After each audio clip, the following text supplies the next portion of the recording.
আচ্ছা, তাহলে সলিড স্টেটে আগের দিনে কিছু অ্যাডভান্স জিনিসপত্র আমি বলে দিলাম, তাহলে এইটা তুমি একটু রেডি করে ফেলো এবারে। তাহলে মানে states of matter, gaseous state এবং সলিড স্টেট, হ্যাঁ এইটা তো আমি তো রাইট আপ কিছু দিয়েছি গ্যাসিয়াস স্টেটে এমসিকিউ দিয়ে দিয়েছি, সলিড স্টেটে এমসিকিউ তোমাদের দেওয়া হয়নি, সেগুলো আমি দিয়ে দেবো আস্তে আস্তে। আর এটা মানে তোমার ওর সাথে ওই যেটা বলে, আচ্ছা এই ভিডিওটা কি আমি দিয়েছি তোমাদের? দেওয়া হয়নি না? থার্ড ভিডিওটা এখনো পাঠানো হয়নি না?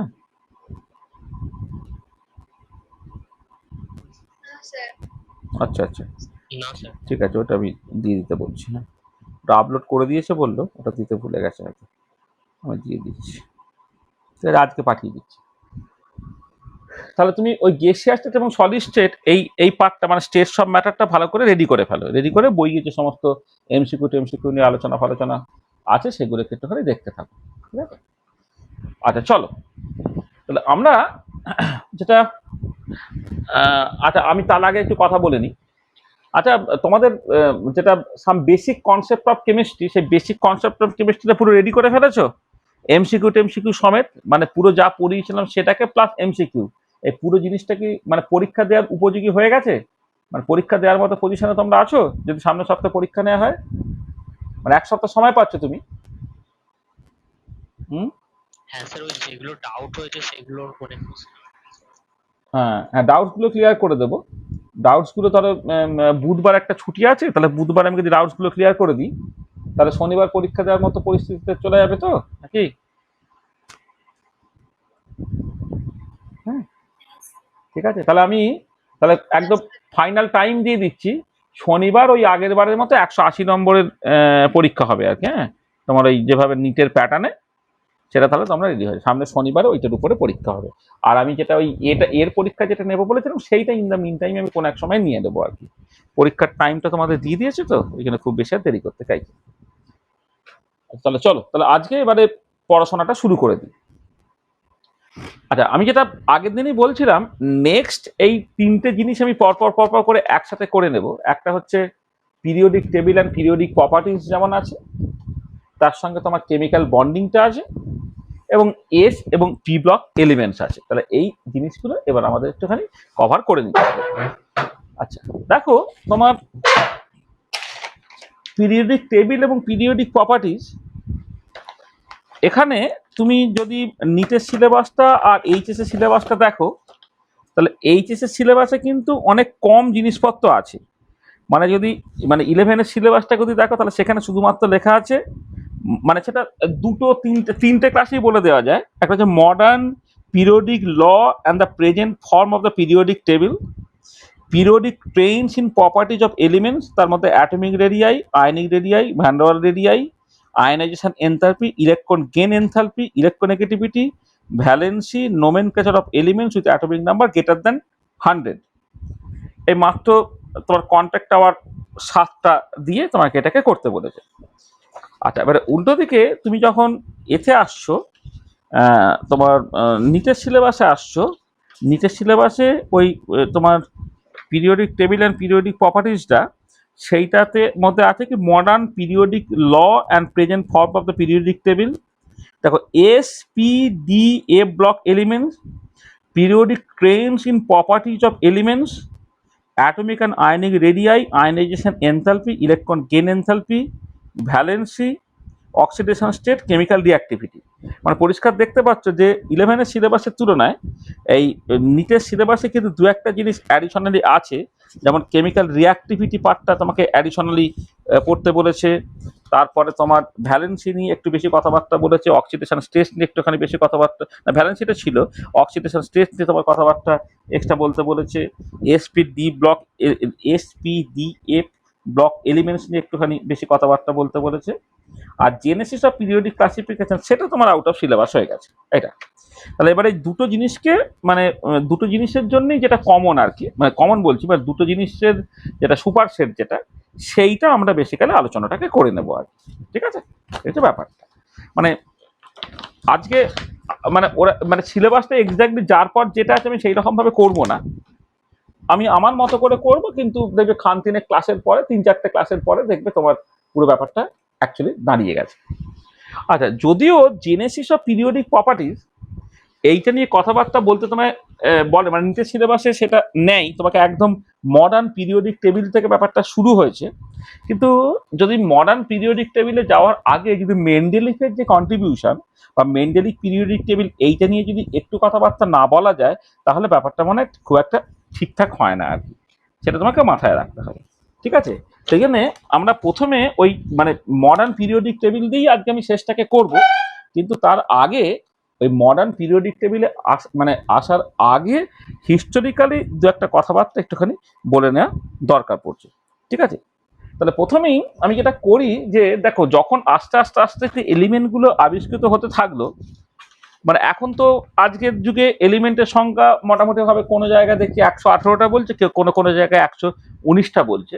তা মোটামুটি 1800 সাল পর্যন্ত যতগুলো এলিমেন্ট আবিষ্কৃত হয়েছে তার সংখ্যাটা প্রায় 31। মানে ধরো তুমি যদি সেইভাবে দেখো যে নাম্বার অফ এলিমেন্টস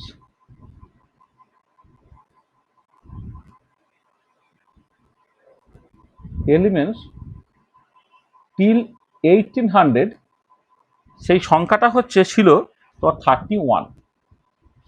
এইটা মানে 1800 সাল থেকে তুমি যদি হিসেব করো, তাহলে 1800 সালে কিন্তু এলিমেন্টের সংখ্যা মাত্র 31টা। এবার সেই সংখ্যাটা 1865 সাল নাগাদ নাম্বার অফ এলিমেন্টস টিল 1865, মানে তার ঠিক পরপর করেই মেন্ডেলিফের পিরিয়ডিক টেবিলটা আসছে। তখন এলিমেন্টের সংখ্যাটা বেড়ে হয়ে গেল তোমার 63। আচ্ছা, এবারে আমরা যখন পড়েছি কেন তো, মানে আমরা পড়েছি আর কত বছর আগে, এই ধরো তোমাদের হিসেব করে ধরলে এই 30 বছর আগে। তখন কিন্তু বইয়ে নাম্বার অফ এলিমেন্টসের সংখ্যা ছিল 105, 105টা। আমাদের সময় বইয়ে লেখা থাকতো 105টা। আর নাম্বার অফ এলিমেন্টস টিল, যদি তুমি 2024-এ আমরা যখন অ্যাটমিক স্ট্রাকচারের বই লিখলাম, তখন ইন্টারনেট সার্চ করে দেখলাম তখন এলিমেন্টের সংখ্যা 118টা। এখন দেখছি কেউ কেউ 119টাও বলছে, মানে মোটামুটি আমি 118টা এটাকে একটা স্ট্যান্ডার্ড ধরে জাস্ট এগোচ্ছি, ঠিক আছে? তাহলে দেখো, আজকের যুগে দাঁড়িয়ে এই যে 118টা এলিমেন্টস, এবারে এক একটা এলিমেন্টসের অজস্র প্রপার্টি আছে।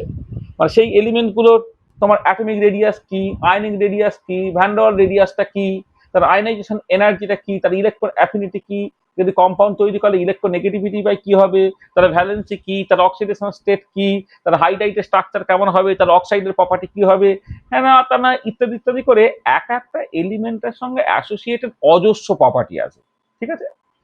এবারে তুমি যদি এই অজস্র প্রপার্টিগুলোকে তুমি তোমার মতো করে মানে কি বলবো তুমি করবে, মানে মুখস্থ রাখবে মনে করো, তো তুমি পাগল হয়ে যাবে।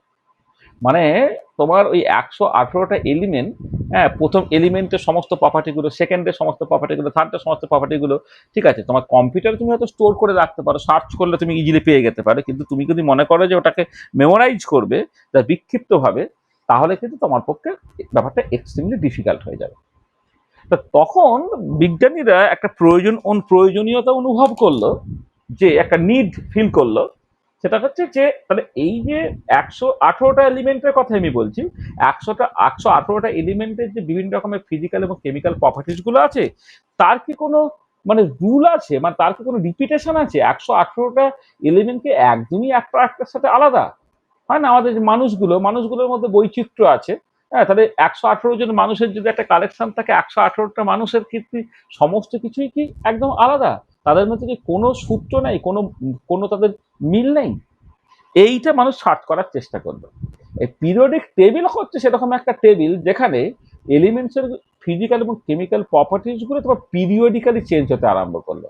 ফর এক্সাম্পল, তুমি লিথিয়াম, তারপরে তুমি যখন সোডিয়ামে চলে আসছো, তারপরে পটাশিয়ামে চলে আসছো, তারপর রুবিডিয়াম, তারপর ফ্রান্সিয়াম, হ্যাঁ, এই যে মানে তোমার হাইড্রোজেনটা তুমি বাদ দাও, lithium, sodium, potassium, rubidium, caesium, francium, এই যে পুরো এদের প্রপার্টিগুলো দেখছো তুমি একই রকমের হচ্ছে।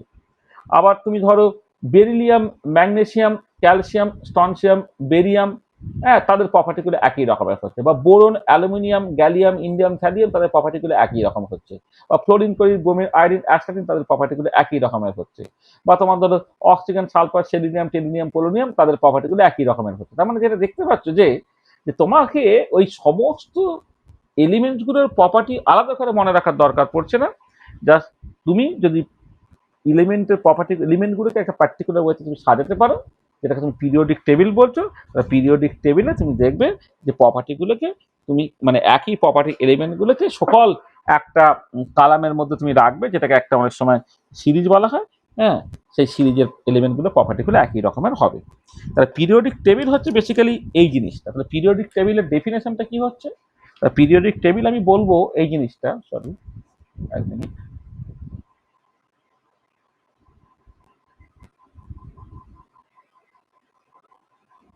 The periodic table is nothing but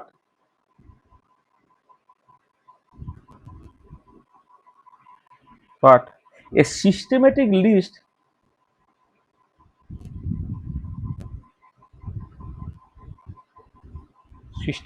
list of elements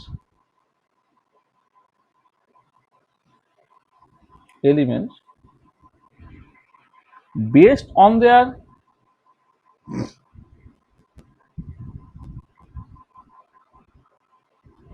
physical and chemical properties.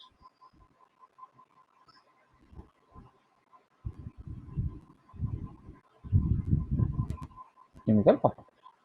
The periodic table is nothing but a systematic list of elements based on their physical and chemical properties.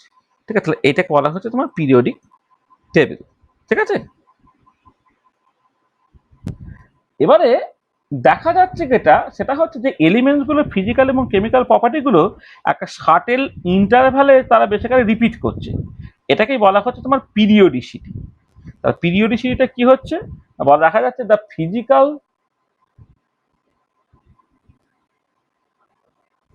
And chemical properties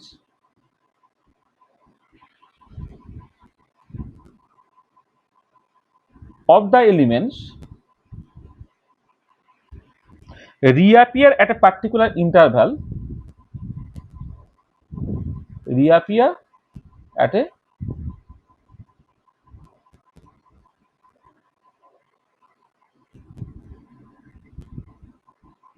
reappear at a particular interval. ঠিক আছে, this is called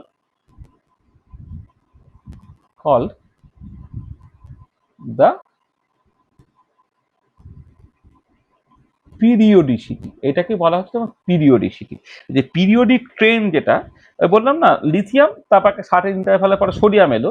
লিথিয়ামের atomic number হচ্ছে তোমার 3, সোডিয়ামের হচ্ছে 11, তারপরে হলো potassium, তার atomic number 19। তাহলে এই যে দেখো 3, তারপরে মাঝে 8টা গ্যাপ দিয়ে 11, তারপরে 8টা গ্যাপ দিয়ে তারপরে হচ্ছে তোমার 19, তারপরে তোমাকে আরো বেশি গ্যাপ দিতে হবে, 18টা গ্যাপ দিতে হবে। হ্যাঁ, করে যে জায়গায় আসবে আর কি। তোমার এই যে লিথিয়াম,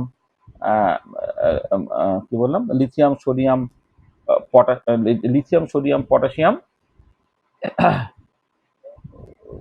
স্টনসিয়াম, সরি ভুল, সব ভুলেই ফেলছি।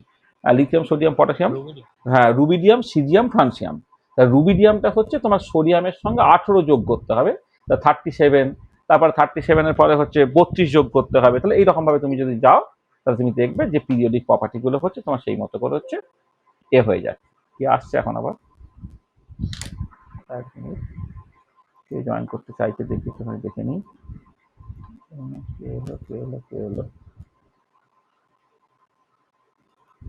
ঋত্বিকা কি বেরিয়ে গেছিলে নাকি? ঋত্বিকা ওকে জয়েন করতে, ফোনেতে একটু অসুবিধা হচ্ছে।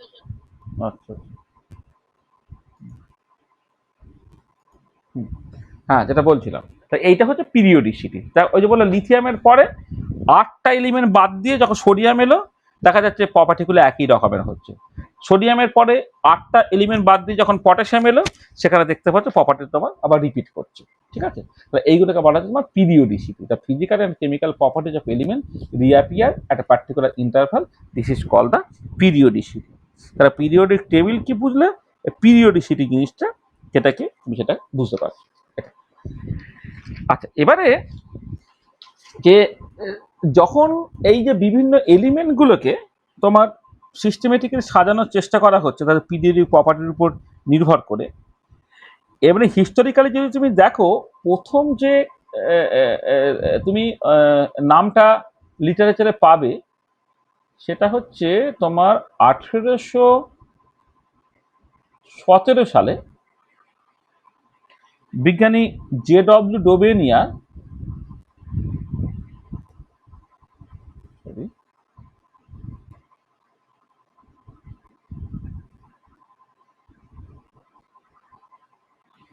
ডোবেনিয়ার বানানটা DOBEREINER, ডোবেনিয়া। তিনি যেটা দেখলেন যে তিনি তিনটে মানে এলিমেন্টের সেট তৈরি করেছিলেন যাদের প্রপার্টিটা একই রকমের। যেমন দেখছো লিথিয়াম, সোডিয়াম, পটাশিয়াম, তাদের প্রপার্টি একই রকমের। সালফার, সেলিনিয়াম, টেলিনিয়াম, তাদের প্রপার্টিটা একই রকমের। ক্লোরিন, ব্রোমিন, আয়োডিন, তাদের প্রপার্টি একই রকমের। ক্যালসিয়াম, স্ট্রনসিয়াম, বেরিয়াম, তাদের প্রপার্টিকে একই রকমের। তাহলে এইগুলোকে তিনি নাম দিলেন হচ্ছে ট্রায়াডস আর কি। তিনি যেটা অবজার্ভ করলেন সেটা হচ্ছে যে তোমার ওই তিনটে করে এলিমেন্টের পেয়ার আছে, তাদের প্রপার্টিটা একই রকমের আর কি, তাদেরকে বলা হচ্ছে ট্রায়াডস। হ্যাঁ, মানে এই ট্রায়াডস, এই ট্রায়াডসের কতগুলো এক্সাম্পল যদি তুমি দেখো, বললাম ধরো ক্লোরিন, ব্রোমিন, আয়োডিন, এটা হচ্ছে একটা ট্রায়াড। ধরো লিথিয়াম, সোডিয়াম, পটাশিয়াম, এটা একটা ট্রায়াড। লিথিয়াম, সোডিয়াম, পটাশিয়াম, এটা একটা ট্রায়াড। বেরিলিয়াম, ম্যাগনেসিয়াম, ক্যালসিয়াম, আচ্ছা মানে অ্যাকচুয়ালি বেরিলিয়ামটা দিয়ে অ্যাকচুয়ালি তখন করা হয়নি, ক্যালসিয়াম, স্ট্রনসিয়াম, বেরিয়াম, এটা বলা ভালো।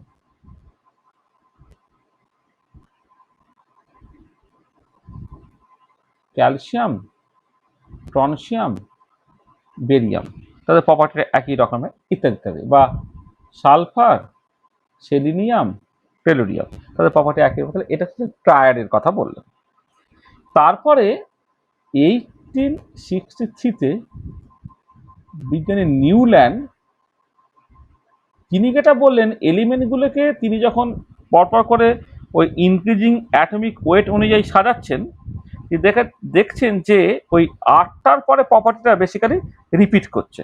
ওই মানে অক্টেভের যেমন সারেগামা পাধা নিশা, ঠিক সেই রকম করে 8টার পরে পরে প্রপার্টিগুলো তোমার বেসিক্যালি মানে তোমার এটা যেটাকে বলে তোমার পিরিয়ডিক ট্রেনটা তোমার 8টা এলিমেন্টের পরে পরে পরে পরে তোমার ফিরে আসছে। সেটা বিজ্ঞানী নিউল্যান্ড 1683-তে তিনি পেলেন। তিনি এটাকে ল অফ অক্টেভস আর কি, এখানে তিনি এটা পেলেন ল অফ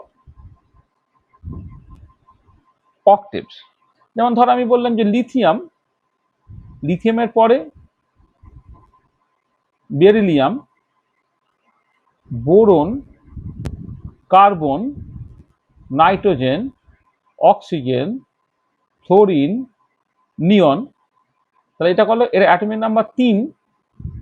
তারপরে 4, 5, 6, 7, 8, 9, 10। তারপরে চলে এলো তোমার সোডিয়াম, তার অ্যাটমিক নাম্বার 11।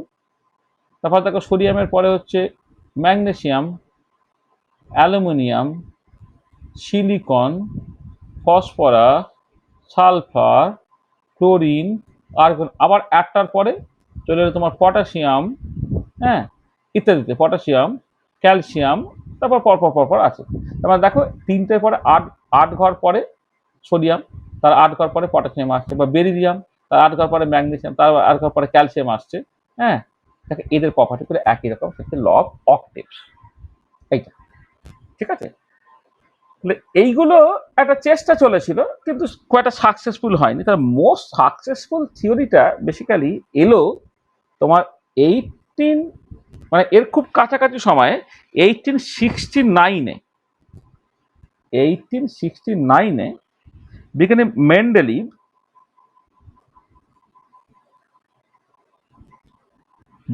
মেন্ডেলিভ, হ্যাঁ, তিনি হচ্ছে দেখলেন, তিনি প্রথম হচ্ছে একটা সিস্টেমেটিক একটা অ্যাপ্রোচ, একটা লজিক দেওয়ার চেষ্টা করলেন কি করে পিরিয়ডিক প্রপার্টিগুলো তোমার বেসিক্যালি রিপিট করছে।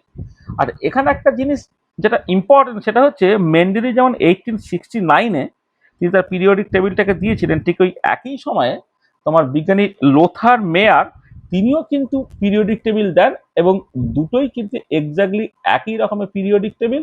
দুটি হচ্ছে based on the atomic weight. Atomic ওয়েটের ইনক্রিজিং অর্ডার অনুযায়ী হচ্ছে মেন্ডেলিফও বললেন পিরিয়ডিক প্রপার্টিগুলো রিপিট করবে, লোথার মেয়ারও বললো পিরিয়ডিক প্রপার্টিগুলো রিপিট করবে। আসলে তোমার সেই হিসেবে যদি দেখো, লোথার মেয়ারের পেপারটা পাবলিশ হয় 1868-এ, ঠিক আছে। এই লোথার মেয়ারের পেপারটা একটা ইন্টারন্যাশনাল জার্নালে পাবলিশ হয়েছে 1868-এ। মানে লোথার মেয়ার অ্যাকচুয়ালি আগে লোথার মেয়ারের নামে পিরিয়ডিক টেবিলটা চলে। তারপর 1869-এ মেন্ডেলিভ আবার ওই একই জিনিস পাবলিশ করেন। এবারে কথাটা হচ্ছে যে মেন্ডেলিভ যদিও মানে মেন্ডেলিভের কাজটা যদিও 1869-এ সায়েন্টিফিক কমিউনিটিতে এসেছে, কিন্তু তার আগেই সে কোনো একটা লোকাল জার্নালে প্রথম কিন্তু তার পিরিয়ডিক টেবিলটা পাবলিশ করেন। এবং লোথার মেয়ার তিনি এতটাই অনেস্ট, তিনি 1870 সালে তিনি সবকিছু অ্যানালাইজ করে যেটা বলেন যে তোমার ওই মেন্ডেলিভের পিরিয়ডিক টেবিলটাই কিন্তু মেন্ডেলিভ আগে নিয়ে এসেছেন, কিন্তু একে অপরের কাজ সম্বন্ধে ওয়াকিবহাল ছিলেন না। লোথার মেয়ার এবং মেন্ডেলিভ তারা ইন্ডিপেন্ডেন্টলি কিন্তু পিরিয়ডিক টেবিলটা দিয়েছিলেন। তুমি ইন্টারন্যাশনাল জার্নাল পাবলিকেশন হিসেবে দেখলে হচ্ছে লোথার মেয়ার আগে তার পিরিয়ডিক টেবিলটাকে দিয়েছেন। মেন্ডেলিভের কাজটা লোকে জানতে পেরে তার 1 বছর পরে। কিন্তু মেন্ডেলিভ কোনো একটা লোকাল যে বিভিন্ন জার্নালে তিনি কিন্তু তার আগেই ওই মানে লোথার মেয়ারের জিনিস মানে আবিষ্কারটার আগেই কিন্তু মেন্ডেলিভ কোনো একটা লোকাল জার্নালে সেটা পাবলিশ করে দেন। লোথার মেয়ার পরে কাগজপত্র অ্যানালাইজ করে যেটা বলেন যে না, অ্যাকচুয়ালি পায়োনিয়ার কিন্তু মেন্ডেলিভ। হ্যাঁ, লোথার মেয়ার তার কাজ জানতেন না, লোথার মেয়ার ইন্ডিপেন্ডেন্টলি করেছেন। হ্যাঁ, কিন্তু মানে ক্রেডিটটা অ্যাকচুয়ালি মেন্ডেলিভই অ্যাকচুয়ালি পেয়ে যান, কারণ তিনি প্রথম অ্যাকচুয়ালি সেইভাবে দেখলে প্রথম এটা নিয়ে এসছেন। ঠিক আছে, এটা হলো। তাহলে আমাদের যেটা নিয়ে মানে আমি এটা একটুখানি ছোট্ট হিস্টোরিক্যাল ডেভেলপমেন্ট বললাম। তাহলে আমাদের এই মেন্ডেলিভের যে পিরিয়ডিক টেবিল, সেই মেন্ডেলিভের পিরিয়ডিক টেবিল নিয়ে জাস্ট একটু অল্প কথাবার্তা বলতে হবে, বলে আমি মডার্ন পিরিয়ডিক টেবিলে চলে যাবো। তাহলে নেক্সট আমরা যেটা চলে আসছে মেন্ডেলিভ পিরিয়ডিক টেবিল, ঠিক আছে। আর এই যে মেন্ডেলিভের পিরিয়ডিক টেবিল, সেই মেন্ডেলিভের পিরিয়ডিক টেবিল, আমি পিরিয়ডিক টেবিলটা দেখো আর আঁকবো না। পিরিয়ডিক টেবিলটা এঁকে না কনফিউজড হয়ে যাবে, কারণ মেন্ডেলিভের পিরিয়ডিক টেবিল এক রকমের, মডার্ন যে লং ফর্ম যে পিরিয়ডিক টেবিল সেটা আর এক রকমের। তুমি না এই মেন্ডেলিভের পিরিয়ডিক টেবিল বারবার দেখতে অভ্যস্ত হয়ে গেলে, তারপরে তুমি হচ্ছে এই মডার্ন পিরিয়ডিক টেবিল তুমি দেখছো, এবারে পুরো কনফিউজড হয়ে যাবে। সেই জন্য আমি মেন্ডেলিভের যে পিরিয়ডিক টেবিলটা তোমার চোখের সামনে নিয়েই আসবো না, ঠিক আছে। কিন্তু মেন্ডেলিভের পিরিয়ডিক ল যেটা, মানে মেন্ডেলিভ কিসের বেসিসে তার পিরিয়ডিক টেবিলটাকে বানিয়েছিলেন সেটাকে বলা হচ্ছে মেন্ডেলিভ ল যেটা, সেইটা একটুখানি আমাকে প্রথমে দেখে নিতে হবে। মেন্ডেলিভ পিরিয়ডিক টেবিল যেটা কনস্ট্রাক্টেড হয়েছিল সেটা এই ফলোইং ল এর উপর বেস করে। সেটা কি? সেটা বলা হচ্ছে দ্য ফিজিক্যাল, কালো কালিতেই লিখি, the physical and chemical properties of the elements. এইটা একটুখানি সরিয়ে দেওয়া যাচ্ছে না।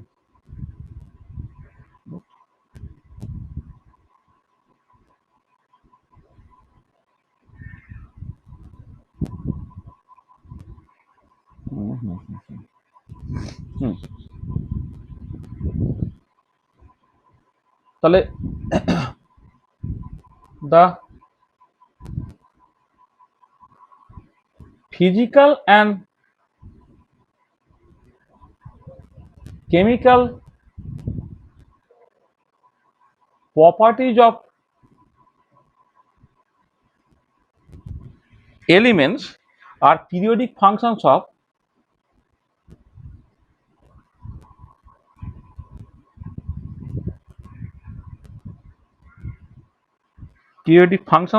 their atomic weights.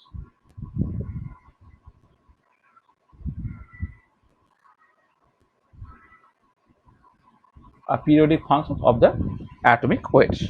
So atomic weight তার ইনক্রিজিং অর্ডারে তিনি কিন্তু পিরিয়ডিক টেবিলটা সাজালেন। The physical and chemical properties of elements আর periodic functions of the atomic weights, ঠিক আছে। আচ্ছা, 1869-এ যখন মেন্ডেলিভ তার ফার্স্ট ভার্সন অফ পিরিয়ডিক টেবিলটা দিচ্ছেন, তখন কিন্তু মাত্র 63টা এলিমেন্ট জানা ছিল। সেই 63টা এলিমেন্টকে তিনি সাজালেন এবং সাজিয়ে তিনি তার পিরিয়ডিক টেবিলটাকে জাস্ট আনলেন আর, ঠিক আছে। মেন্ডেলিভের পিরিয়ডিক টেবিল হচ্ছে এটা এল, ঠিক আছে। আচ্ছা, এবারে মেন্ডেলিভ যেটা করেছিলেন, তিনি প্রথমে যেটা করলেন যে সমস্ত এলিমেন্টগুলো অ্যাকচুয়ালি ছিল তার কতগুলো প্রপার্টি তিনি প্রথমে স্টাডি করেছিলেন। যেমন ধরো তিনি যে যে জিনিসের উপর বেসিক্যালি ভরসা করতেন সেটা হচ্ছে empirical formula of hydride oxide and chlorides of the elements, হ্যাঁ সেইটা। এবারে তাদের যে মানে এই যে হাইড্রাইড অক্সাইড এবং ক্লোরাইড যেগুলো তৈরি হচ্ছে তাদের প্রপার্টি এইগুলোর উপর তিনি কিন্তু বেশ করেছিলেন। তিনি প্রথমে যেটা করলেন যে তিনি মানে মানে মানে his periodic table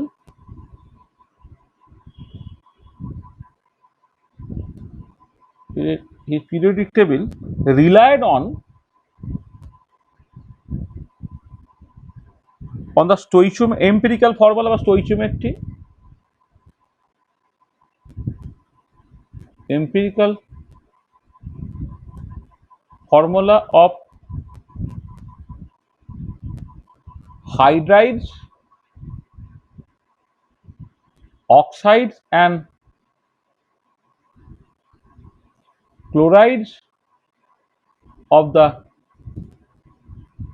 elements and their properties, হ্যাঁ।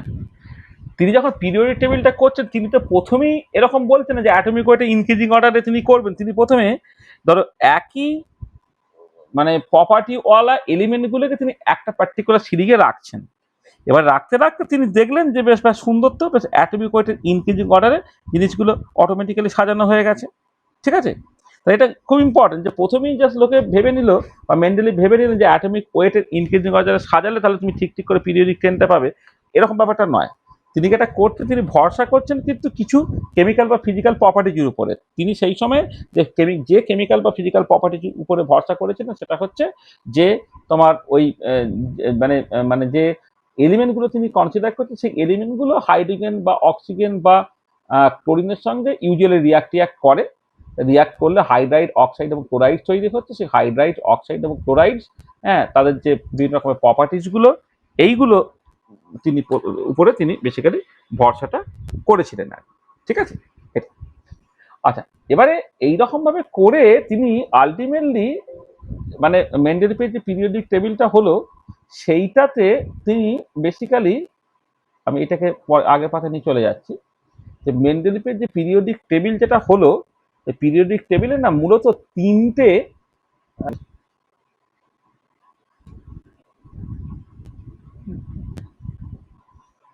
হ্যাঁ মেন্ডেলিফের পিরিয়ডিক যে টেবিলটা হলো সেই পিরিয়ডিক টেবিলে তিনটে মেজর মেরিটস আছে।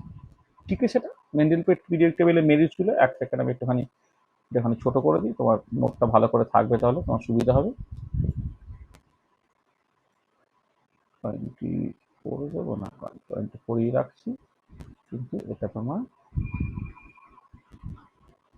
এক মিনিট,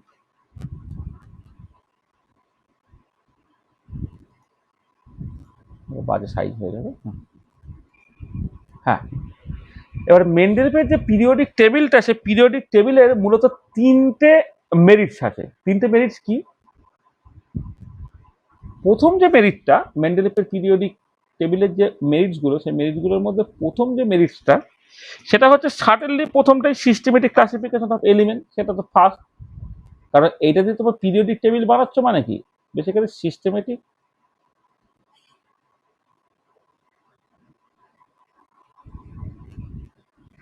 ক্লাসিফিকেশন অফ এলিমেন্টস,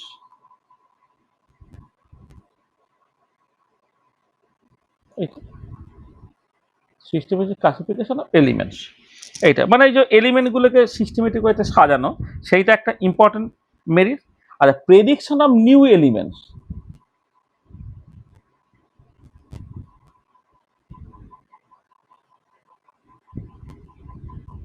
আচ্ছা প্রেডিকশন অফ নিউ এলিমেন্টস এইটা একটুখানি ভালো করে বোঝার দরকার আছে। আসলে মেন্ডেলিভ যখন তাদের এই যে ফিজিক্যাল বা কেমিক্যাল প্রপার্টিজের ইনক্রিজিং অর্ডারে মানে ফিজিক্যাল বা কেমিক্যাল প্রপার্টির সিমিলারিটির উপরে বেস করে যখন এলিমেন্টগুলোকে সাজাচ্ছিলেন, তখন কতকগুলো জায়গাতে তিনি পরিষ্কার বুঝতে পারছেন না এখানে কিছু এলিমেন্ট থাকার কথা, হ্যাঁ। কারণ তখন তো 118টা এলিমেন্ট আবিষ্কৃত হয়নি, তখন মাত্র 63টা এলিমেন্ট আবিষ্কৃত হয়েছে। সেই জন্যে তার মনে হয়েছিল যে প্রপার্টির সিমিলারিটি অনুযায়ী এই জায়গায় কিছু কিছু এলিমেন্ট থাকার কথা, কিন্তু আনফর্চুনেটলি তখনও সেই এলিমেন্টগুলো আবিষ্কৃত হয়নি। তিনি এই এই যে যে যে জায়গায় এলিমেন্টগুলো থাকার কথা ছিল সেই অনুযায়ী তিনি কতকগুলো এলিমেন্টের এক্সিস্টেন্স প্রেডিক্ট করলেন। কি কি? তার মধ্যে একটা হচ্ছে একা বোরন। তাদেরকে নাম দিচ্ছিলেন মানে এরকম আর কি, একটা হচ্ছে একা বোরন, একা অ্যালুমিনিয়াম,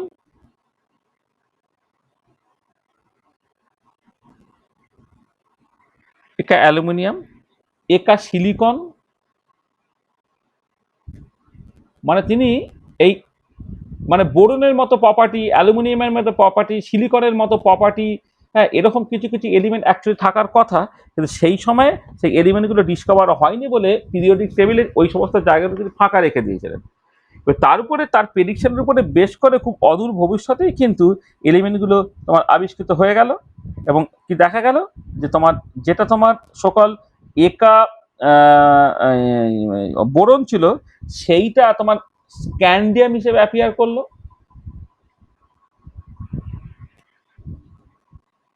স্ক্যান্ডিয়াম এটা 1879-এ আবিষ্কৃত হয়ে গেল। একা অ্যালুমিনিয়াম সেইখানে যেটা তৈরি হলো সেটা হচ্ছে গ্যালিয়াম। একা অ্যালুমিনিয়াম সেই জায়গায় একটা এলিমেন্ট আবিষ্কৃত হলো, সেটাকে জাস্ট নাম দেওয়া হলো গ্যালিয়াম বলে। আর একা সিলিকন সেখানে একটা এলিমেন্ট আবিষ্কৃত হলো, সেটা হচ্ছে জার্মেনিয়াম।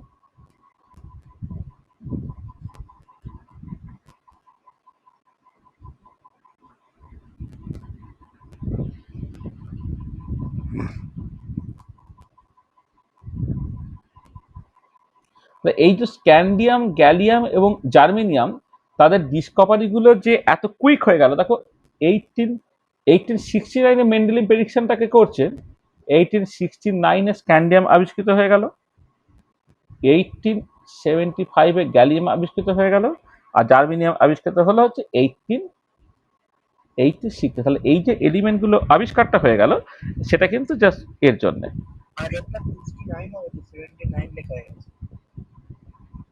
না না, মানে মানে মেন্ডেলিভ প্রেডিকশনটা দিয়েছিল 1869-এ, স্ক্যান্ডিয়ামটা আবিষ্কৃত হয়েছে 1879-এ।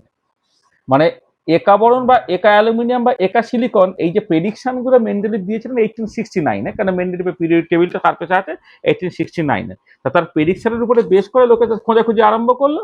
দেখা গেল খুব অল্প কিছুদিনের মধ্যেই কিন্তু গ্যালিয়াম, স্ক্যান্ডিয়াম এবং জার্মেনিয়ামটা পাওয়া গেল। মানে একা অ্যালুমিনিয়াম সেটা অ্যাকচুয়ালি গ্যালিয়াম, একা বোরন সেটা অ্যাকচুয়ালি স্ক্যান্ডিয়াম, আর একা সিলিকন সেটা অ্যাকচুয়ালি তোমার জার্মেনিয়াম। এটা আবিষ্কার হয়ে গেল। ঠিক আছে, বোঝা গেল? হ্যাঁ, এছাড়া আরো অনেক এলিমেন্টস হচ্ছে পরবর্তীকালে আবিষ্কৃত হয়ে যায়। এটা আর কয়েকটা এক্সাম্পল জাস্ট দরকার, সেটা আমি জাস্ট বললাম। আর 3 নম্বর যেটা ইম্পর্টেন্ট ব্যাপার, যে এই correction of atomic weights, correction of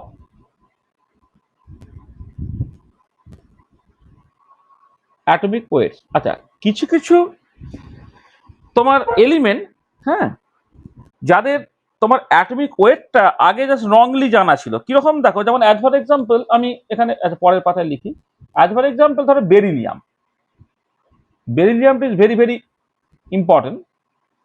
আচ্ছা, দেখা যাচ্ছে যে বেরিলিয়াম সে তার প্রপার্টিগুলো হচ্ছে অ্যালুমিনিয়ামের মতো, মানে বেরিলিয়াম এবং অ্যালুমিনিয়ামের প্রপার্টি হচ্ছে একই রকম। Beryllium shows similar properties to that of aluminium. এটা পরে দেখবে ডায়াগোনাল রিলেশনশিপের জন্য এটা আসে। তাহলে এবারে অ্যালুমিনিয়ামে যেহেতু ভ্যালেন্সি 3, তাহলে লোকে এক্সপেক্ট করতো যে valency of VALENCY,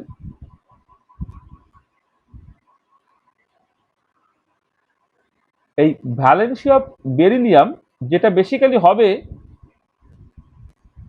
valency of অ্যালুমিনিয়ামের সঙ্গে সমান, এবং অ্যালুমিনিয়ামের ভ্যালেন্সিকে 3, এটা লোকে অলরেডি জানতো 3।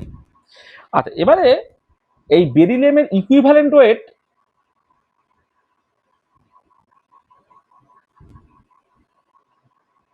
ইকুইভ্যালেন্ট ওয়েট অফ বেরিলিয়াম সেটা লোকে জানে। সেটা কি?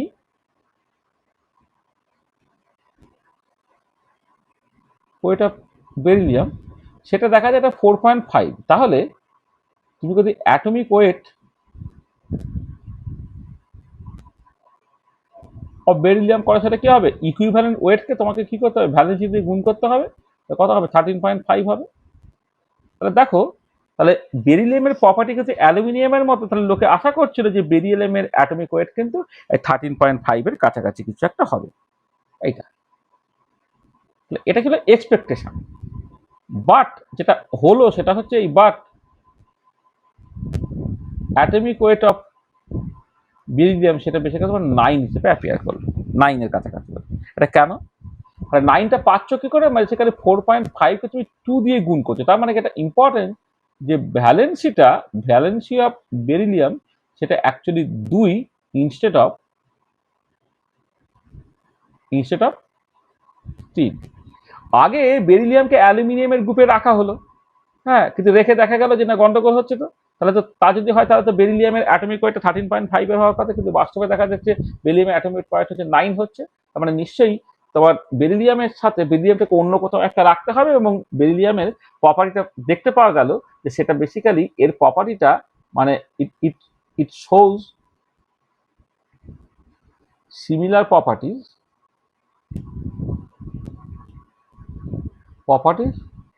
Two that of magnesium also. মানে আগে ভাবা হতো বেরিলিয়াম জাস্ট অ্যালুমিনিয়ামের মতো সব প্রপার্টিগুলো দেখাবে, এবং ডায়াগোনাল রিলেশনশিপের জন্য এটাই হয়। কিন্তু আলটিমেটলি দেখা গেল যে না, বেরিলিয়ামের প্রপার্টিটা অ্যাকচুয়ালি তোমার মানে অ্যালুমিনিয়ামের সাথেও মিল আছে, আর ম্যাগনেসিয়ামের সাথেও মিল আছে। সেইখানে বেরিলিয়ামকে গ্রুপ 3-তে অ্যালুমিনিয়ামের সঙ্গে না রেখে গ্রুপ 2-তে ম্যাগনেসিয়ামের সঙ্গে রাখা হলো। ঠিক আছে? তাহলে দেখো এখানে অ্যাটমিক ওয়েটটা যেটা 13 ভাবা হতো, ওটা অ্যাকচুয়ালি 9। সেই প্রেডিকশনটাও কিন্তু মানে তিনি করলেন, মানে সেই কারেকশনটাও তিনি কিন্তু করে দিতে পারলেন। ঠিক একই সিচুয়েশন হচ্ছে তোমার ইন্ডিয়ামের ক্ষেত্রে। হ্যাঁ, ইন্ডিয়াম তার প্রপার্টিতে জিঙ্কের মতো বলে তার ভ্যালেন্সি 2 ধরে নেওয়া হয়েছিল, কিন্তু পরবর্তী দেখা গেল না, ইন্ডিয়ামের ভ্যালেন্সি অ্যাকচুয়ালি তোমার 3। হ্যাঁ, ইন্ডিয়াম হচ্ছে তোমার তার যে ওয়েটটা, অ্যাটমিক ওয়েটটা সেটা 30, মানে ইকুইভ্যালেন্ট ওয়েটটা 38। তো 38 ইন্টু 3 তাহলে 114 হতে হবে। ঠিক আছে? তাহলে ইন্ডিয়ামটাও ঠিক একই রকমের। ইন্ডিয়ামটা জিঙ্কের সাথে পাওয়া যায় বলে জিঙ্কের ভ্যালেন্সি হচ্ছে 2 ধরে নেওয়া হতো, ইন্ডিয়ামের ভ্যালেন্সি হচ্ছে তোমার বেসিক্যালি 2, এবং সেখানে ইকুইভ্যালেন্ট হয়ে যেত 38, তাহলে মলিকুলার ওয়েটটা 76 হওয়ার কথা। কিন্তু দেখা যাচ্ছে যে অ্যাকচুয়ালি তোমার ইন্ডিয়াম তার ভ্যালেন্সি হচ্ছে তোমার 3, এবং তার অ্যাটমিক ওয়েট যদি 38 হয়, সেই ইকুইভ্যালেন্ট ওয়েট যদি 38 হয়, 38 ইন্টু 3 তাহলে 114 হয়ে যাচ্ছে তার অ্যাটমিক ওয়েটটা। তো এইরকমভাবে অ্যাটমিক ওয়েটটাও তোমার কারেকশনটা হয়ে গেল। ঠিক আছে? বোঝা গেল?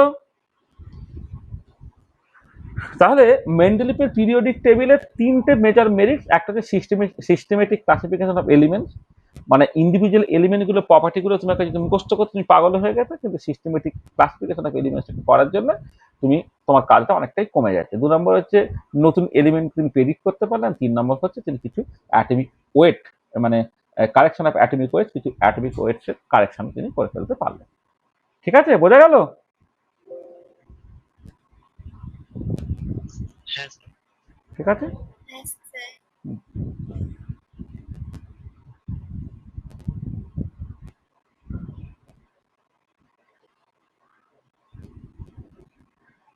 চলো 1 মিনিট। আচ্ছা, আর যেটা বললাম সেটা তো বললাম বেসিক্যালি মেরিটসটা, কিন্তু মেন্ডেলিপের যে পিরিয়ডিক টেবিলে তার কিছু ডিমেরিটসও আছে। যেমন এখানে মেরিটস গুলো বলেছি, ঠিক একই রকম ভাবে ডিফেক্টস আর demerits of Mendeleev's periodic table. Mendeleev periodic টেবিলসের কিন্তু অনেক ডিফেক্টও তোমার ধরা পড়লো। ঠিক আছে? আমি জাস্ট 2-1টা ডিফেক্ট একটুখানি উল্লেখ করি। সেটা হচ্ছে যে তুমি এই যে মেন্ডেলিপের পিরিয়ডিক টেবিলটা যেটা বানানো হয়েছে, সেটা বেসিক্যালি হচ্ছে অ্যাটমিক ওয়েটের ইনক্রিজিং অর্ডারে। তো ঠিক আছে, কিন্তু কোথাও কোথাও দেখতে পাওয়া যায় যে অ্যাটমিক ওয়েটটার ইনক্রিজিং অর্ডারের বদলে অ্যাটমিক ওয়েটটা ডিক্রিজ করছে। মানে তুমি যখন সাজাচ্ছ, তাহলে এলিমেন্ট টু এলিমেন্ট কি হচ্ছে, অ্যাটমিক ওয়েটগুলো পর করে বাড়ছে। কিন্তু কিছু এক্সেপশন আছে যেখানে দেখা যাবে যে অ্যাটমিক ওয়েটটা মানে মানে আমি বেসিক্যালি মানেটা কি, ইনক্রিজিং অ্যাটমিক ওয়েট মানে হচ্ছে আগের এলিমেন্টের তুলনায় পরে এলিমেন্টে অ্যাটমিক ওয়েটটা বেশি হবে, কিন্তু এরকম সিচুয়েশন হয়েছে দেখা যাচ্ছে আগের এলিমেন্টে অ্যাটমিক ওয়েটটা বেশি, পরে এলিমেন্টে অ্যাটমিক ওয়েটটা কম, এরকম সিচুয়েশনও তোমার ঘটেছে। তার মানে এই লিমিটেশনগুলোর মধ্যে প্রথম লিমিটেশনটা হচ্ছে যে in the Mendeleev's periodic table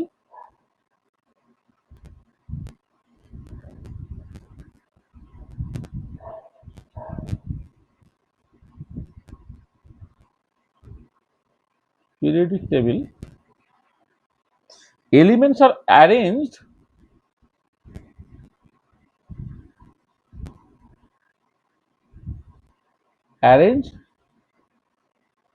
in the increasing order of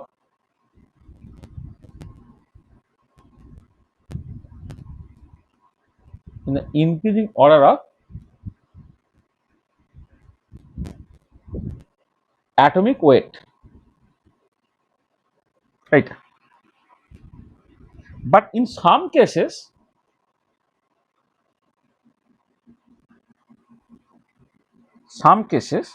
the trend has reversed.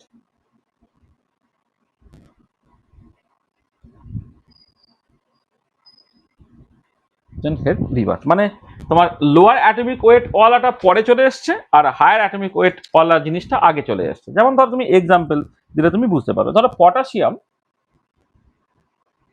আর তার সঙ্গে তুমি যদি আর্গন কম্পেয়ার করো, পটাশিয়ামের অ্যাটমিক ওয়েট হচ্ছে 39.10, আর আর্গনটা আর আর্গনটা তার অ্যাটমিক ওয়েট হচ্ছে 39.95। তার মানে কি, তাহলে আগে পটাশিয়াম তারপরে আর্গন থাকার কথা, কিন্তু দেখা যাচ্ছে আগে আর্গন তারপর পটাশিয়াম তোমার জায়গা পেয়েছে। ঠিক এরকম চারটে পেয়ার তো খুব ইম্পর্টেন্ট। একটা ধরো নিকেল, যার অ্যাটমিক ওয়েটটা হচ্ছে 58.69, আর কোবাল্ট সেটা হচ্ছে 58.93। তাহলে আগে নিকেল পরে কোবাল্ট আসার কথা, কিন্তু উল্টোটা হলো, আগে কোবাল্ট এলো পরে তোমার নিকেল এলো। তারপরে হচ্ছে আয়োডিন এবং তার সঙ্গে হচ্ছে টেলুরিয়াম। আয়োডিনের অ্যাটমিক ওয়েটটা হচ্ছে 126.90, আর টেলুরিয়ামটা হচ্ছে 127.60। এটা এখানে তোমার আগে আগে তোমার টেলুরিয়াম পরে ইন্ডিয়াম থাকা, পরে আয়োডিন আসার কথা, কিন্তু অ্যাকচুয়ালি উল্টোটা হয়ে গেল, আয়োডিন আগে এলো, টেলুরিয়াম হচ্ছে পরে এলো। আর একটা হচ্ছে তোমার থোরিয়াম, তার সঙ্গে তোমার প্যালাডিয়াম। থোরিয়ামের অ্যাটমিক ওয়েট হচ্ছে 233.04, আর প্যালাডিয়ামটা হচ্ছে 231.04। তাহলে প্যালাডিয়াম আগে, থোরিয়াম পরে আসার কথা, কিন্তু উল্টোটা হলো, থোরিয়াম আগে এলো, প্যারাডিয়াম হচ্ছে পরে গেল। তাহলে এই যে যেটা ইনক্রিজ, মানে তুমি যখন আস্তে আস্তে আস্তে এলিমেন্টগুলোকে সাজাচ্ছ, তুমি তো বলছো অ্যাটমিক ওয়েট বাড়া খাতা খাতা খাতা এলিমেন্টগুলো তুমি সাজাবে, কিন্তু অ্যাটমিক ওয়েট যে যার বেশি সে পরে আসবে, যার কম সে আগে আসবে। কিন্তু এই পেয়ারগুলোর ক্ষেত্রে তোমার উল্টে গেছে। তোমার দেখা যাচ্ছে পটাশিয়াম অ্যাটমিক ওয়েট তোমার কম, সে পরে এসেছে, আর করে অ্যাটমিক ওয়েট বেশি, সে কিন্তু তোমার আগে চলে গেছে। ঠিক আছে, এইটা। আচ্ছা, সেকেন্ড যেটা ইম্পর্টেন্ট পয়েন্ট, সেটা হচ্ছে দেখো, তুমি যখন অ্যাটমিক ওয়েটের বেসিকে যদি সাজাও, তাহলে কোনো একটা পার্টিকুলার এলিমেন্টের যে বিভিন্ন আইসোটোপস গুলোকে, তাদের তো ডিফারেন্ট অ্যাটমিক ওয়েট, তাদেরকে তো ডিফারেন্ট পজিশন দেওয়ার কথা, কিন্তু মেন্ডেলিস্ট তাদেরকে সেম পজিশন দিচ্ছে। দেখো হাইড্রোজেন আর ডয়টোরিয়াম যখন তুমি কম্পেয়ার করছো, হাইড্রোজেনের অ্যাটমিক ওয়েটটা ডয়টোরিয়ামের অ্যাটমিক ওয়েটটা ডবল হয়েছে, এটা এক, তার বদলে 2। ট্রিটিয়াম হলে সেটা হচ্ছে 3, বা কার্বনের ধরো কার্বন 12, 13, 14, বা অক্সিজেন ধরো 16, 17, 18। তার মানে বিভিন্ন আইসোটোপ গুলো যখন হচ্ছে, তাতে অ্যাটমিক ওয়েটটা বাড়ছে। তাহলে অ্যাটমিক ওয়েট ইনক্রিজিং অর্ডারে যদি সাজাও, তাহলে আইসোটোপ গুলো বিভিন্ন জায়গা, ডিফারেন্ট জায়গা দেওয়ার কথা, তুমি সেটা দিচ্ছ না, আইসোটোপ গুলো একই জায়গাতে তুমি বসাচ্ছ। হ্যাঁ, তাহলে এটা ইম্পর্টেন্ট যে according to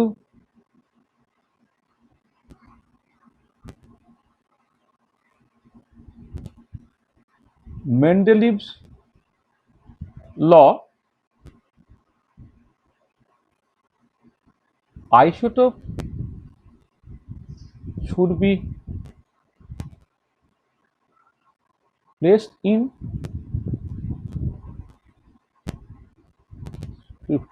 different position, but but in actual periodic table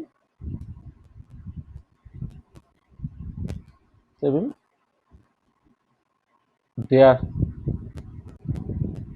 placed in the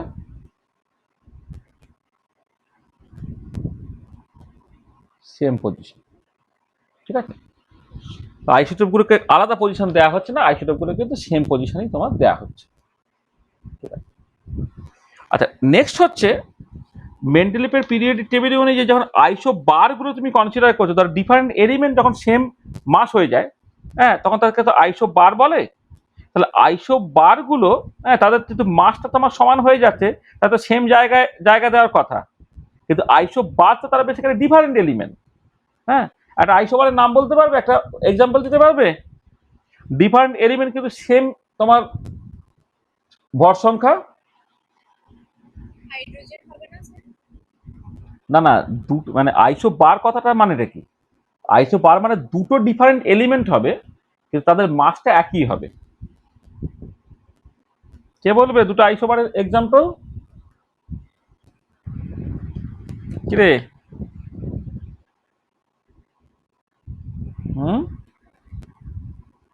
বুঝতে পারছি না কিষান। টিট্রিয়াম আর হিলিয়াম হতে পারে। হ্যাঁ, কি বল, কি বলছিস? আর্গন আর ক্যালসিয়াম। আর্গন ক্যালসিয়াম হবে, হ্যাঁ আর্গন ক্যালসিয়াম যেমন এক্সাম্পল। ট্রিটিয়াম আর হিলিয়াম হতে পারে। হ্যাঁ, ট্রিটিয়াম আর হিলিয়াম হতে পারে। ট্রিটিয়াম না, ট্রিটিয়াম হিলিয়াম হবে না, হিলিয়ামের একটা স্পেশাল আইসোটোপ হতে পারে, হিলিয়ামের একটা আইসোটোপ আছে, আর ট্রিটিয়াম সেটা হতে পারে। হ্যাঁ, কিন্তু এই যে আর্গন আর ক্যালসিয়াম এরও 40 এরও 40, মানে 40 মানে 39.9, মানে 40-এর কাছাকাছি, ক্যালসিয়াম 40-এর কাছাকাছি, মানে এরকম আর কি। তাহলে এবারে দেখো, তার মানে আর্গন আর ক্যালসিয়াম তো দুটো আলাদা এলিমেন্ট, তার তো আলাদা পজিশন দেওয়া হয়েছে। এবারে মেন্ডেলিভ যেটা বলছে, তুমি যদি অ্যাটমিক ওয়েট অনুযায়ী সাজাও তাহলে তো আর্গন এবং ক্যালসিয়ামের তো একই অ্যাটমিক ওয়েট। তাহলে আর্গন এবং ক্যালসিয়ামের যদি একই অ্যাটমিক ওয়েট হয় তাহলে তো তারা বেসিক্যালি তোমার দেওয়ার কথা, তারা তো তোমার মানে তাদেরকে তো তুমি সেম পজিশনে বসানোর কথা, সেটা তুমি করছো না। তাহলে according to মেন্ডেলিভস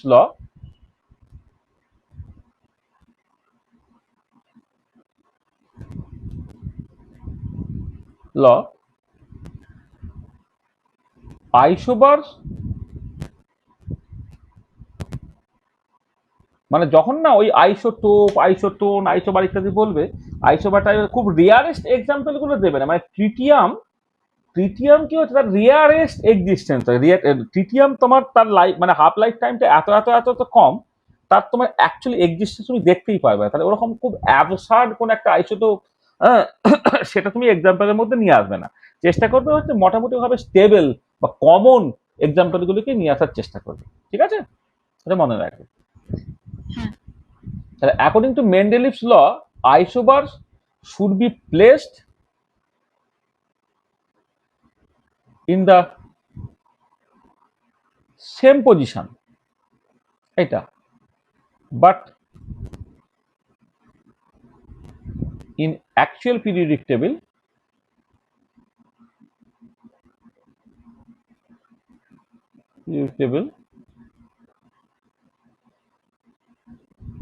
they have placed in different position, কারণ তারা তো ডিফারেন্ট এলিমেন্ট, তাই না, তাদেরকে তোমার ডিফারেন্ট পজিশনে বসাতেই হবে, এইটা। আচ্ছা, নেক্সট ডিফেক্টটা কি? আচ্ছা, নেক্সট ডিফেক্টটাকে দেখো, যে তোমার এই যে হাইড্রোজেনের পজিশন, সেইটাকে নিয়ে কিন্তু প্রচন্ড বিতর্ক আছে। হাইড্রোজেন দেখো তোমাকে যেটাকে বলে 1 নম্বর, মানে তোমার গ্রুপে, 1 নম্বর গ্রুপে হাইড্রোজেনকে রাখতে পারো ওই লিথিয়াম, সোডিয়াম, পটাশিয়াম অ্যালকালি মেটালগুলোর সাথে। আবার তোমার মেন্ডেলিভের পিরিয়ডিক টেবিল অনুযায়ী হচ্ছে 7 নম্বর গ্রুপ, যেটা যেখানে তোমার ক্লোরিন, ক্লোরিন, ব্রোমিন, আয়োডিন মানে হ্যালোজেনস গুলো আছে আর কি, সেখানে তুমি হাইড্রোজেনকে বসাতে পারো। তার মানে এই হাইড্রোজেনের যে পজিশন সেইটা নিয়ে কিন্তু অনেক কন্ট্রোভার্সি আছে। There is a controversy with the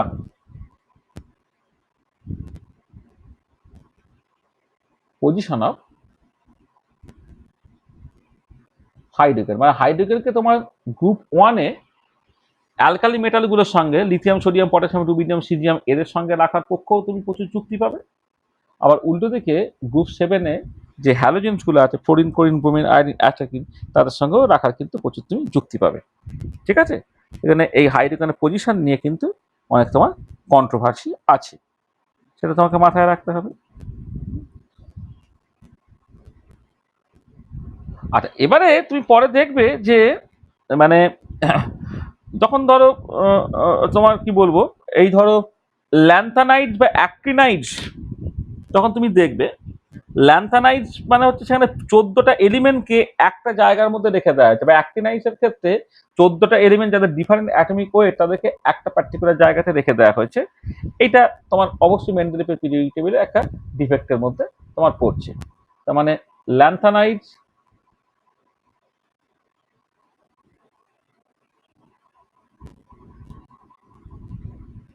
মানে অন্যভাবে বলতে গেলে যে 14 elements in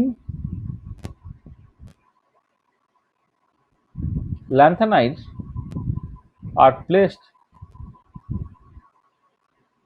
at the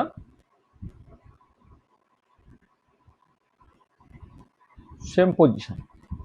ঠিক একই রকম করে 14 elements in actinides R placed at the same position. দেখো এটা ঠিক নয়, কারণ তাদের অ্যাটমিক ওয়েট তো আলাদা, তার অ্যাটমিক ওয়েট যদি আলাদা হয় আর অ্যাটমিক ওয়েটের ইনক্রিজিং অর্ডারে আমি যখন সাজাবো মনে করছি, তো তাদের তো বিভিন্ন জায়গা দেওয়ার কথা, কিন্তু বিভিন্ন জায়গায় দেওয়া হচ্ছে না। 14টা অ্যাক্টিনাইড এবং 14টা ল্যান্থানাইড কিন্তু একই জায়গাতে তোমার জায়গা দিয়ে দিতে হচ্ছে। ঠিক আছে, আচ্ছা এবারে মানে আরো মানে প্রচুর বলতে পারা যায় আর কি। হ্যাঁ, মানে ধরো আমি আর একটা অন্তত বলছি, ধরো তুমি দেখবে এই গ্রুপ 0 আর গ্রুপ 8 এই দুটোকে বাদ দিলে বাকি সমস্ত গ্রুপগুলোকে না তোমার দুটো করে ভাগে ভেঙে ফেলা যায়। একটা হচ্ছে ধরো মানে এ গ্রুপ, একটা হচ্ছে বি গ্রুপ। এবার এ গ্রুপ এবং বি গ্রুপের মধ্যে প্রপার্টির কোনো সম্পর্কই নেই, কিন্তু স্টিল তাদেরকে তোমার একটা পার্টিকুলার গ্রুপের মধ্যে রেখে দেওয়া হচ্ছে। হ্যাঁ, সেটা তার সাটেলে মেন্ডেলিভের পিরিয়ডিক টেবিলের ডিফারেন্সের মধ্যে মানে ডিফেক্টের মধ্যে কিন্তু এটা পড়ে। ঠিক আছে, ধরো আমি অ্যাজ ফর এক্সাম্পল বলছি, ধরো মানে যে সাব গ্রুপগুলো আছে আর কি, তাহলে ধরো একটা 2A একটা সাব গ্রুপ, তার মধ্যে যে এলিমেন্টগুলো আছে সেটা কারা না lithium sodium potassium rubidium caesium francium. এটা গ্রুপ 2-তে এলিমেন্টগুলো হচ্ছে তোমার এরা। আর তার সাথে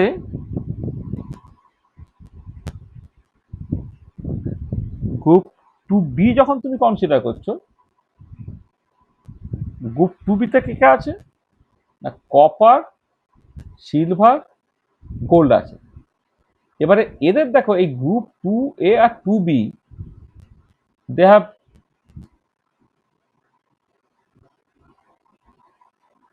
different properties but have placed they have different properties, but they have placed at the এই সেম রো আর কি, মানে সেম রো মানে হচ্ছে সেম সিরিজে তাদেরকে রাখা হচ্ছে, বা সেম গ্রুপে বলা ভালো, সেম গ্রুপে তাদের রাখা হচ্ছে। এটা মানে 2A 2B এইভাবে তুমি বলছো পারে, কিন্তু বেসিক্যালি তাদের গ্রুপটা হচ্ছে একই, সবই 2 নম্বর গ্রুপ। কত করে দেখো, এই তোমার কপার সিলভার গোল্ড তাদের যে কেমিক্যাল এবং ফিজিক্যাল প্রপার্টিস গুলো, আর lithium sodium potassium rubidium caesium francium তাদের যে রিঅ্যাক্টিভিটি কেমিক্যাল প্রপার্টি দুটো আলাদা। মানে এরা এই যেমন অ্যালকালি যে সমস্ত মেটালগুলো lithium sodium potassium rubidium caesium francium তারা highly reactive, fire copper silver gold তারা খুব কম রিঅ্যাক্টিভ বলে তাদেরকে তুমি অলংকার হিসেবে বা গয়না হিসেবে ব্যবহার করতে পারছো। ঠিক আছে, এটা তোমাকে একটু মাথায় রাখতে হবে। ঠিক আছে,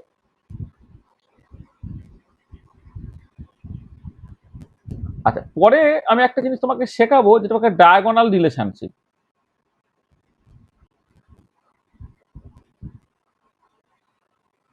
ডায়াগোনাল রিলেশনশিপটা আমি ভালো করে তোমাকে পরে বোঝাচ্ছি, কারণ এটা পিরিয়ডিক টেবিলটাকে বললে তোমার পরিষ্কার হবে। ধরো জাস্ট একটা আমি এক্সাম্পল বলছি, তোমার লিথিয়াম আর ম্যাগনেসিয়াম। লিথিয়াম কিন্তু গ্রুপ এতে, ম্যাগনেসিয়াম কিন্তু গ্রুপ বিতে। লিথিয়াম ম্যাগনেসিয়াম ডিফারেন্ট গ্রুপে আছে, ডিফারেন্ট গ্রুপে থাকলে ডিফারেন্ট কেমিক্যাল বা ফিজিক্যাল প্রপার্টিজ হবে। ঠিক একই রকম ভাবে ধরো বোরন, তার সঙ্গে হচ্ছে তোমার সিলিকন। বোরন গ্রুপ 3-তে, সিলিকন হচ্ছে গ্রুপ 4-এ। বোরন এবং সিলিকন দুটো আলাদা গ্রুপে যেহেতু আছে, তাদের তো তোমার ফিজিক্যাল কেমিক্যাল প্রপার্টি আলাদা হওয়ার কথা, কিন্তু যেটা দেখতে পাওয়া যাচ্ছে লিথিয়ামের সঙ্গে ম্যাগনেসিয়ামের, তারপরে তোমার বেরিলিয়ামের সঙ্গে অ্যালুমিনিয়ামের, তারপরে বোরনের সঙ্গে সিলিকনের, তাদের না একটা ভীষণ ভালো ফিজিক্যাল এবং কেমিক্যাল প্রপার্টিজের সিমিলারিটিজ আছে। একে বলে ডায়াগোনাল রিলেশনশিপ। এই ডায়াগোনাল রিলেশনশিপটা cannot be explain by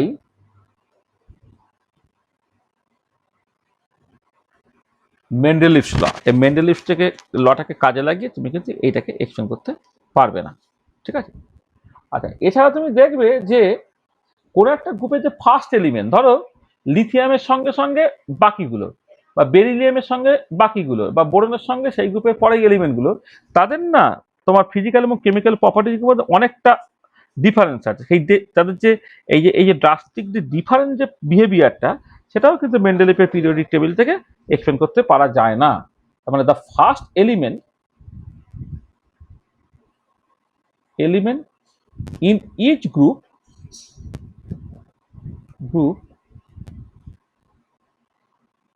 shows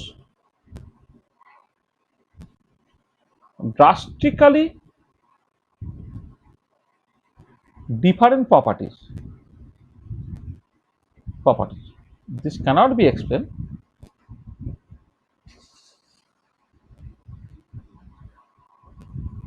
by Mendeleev's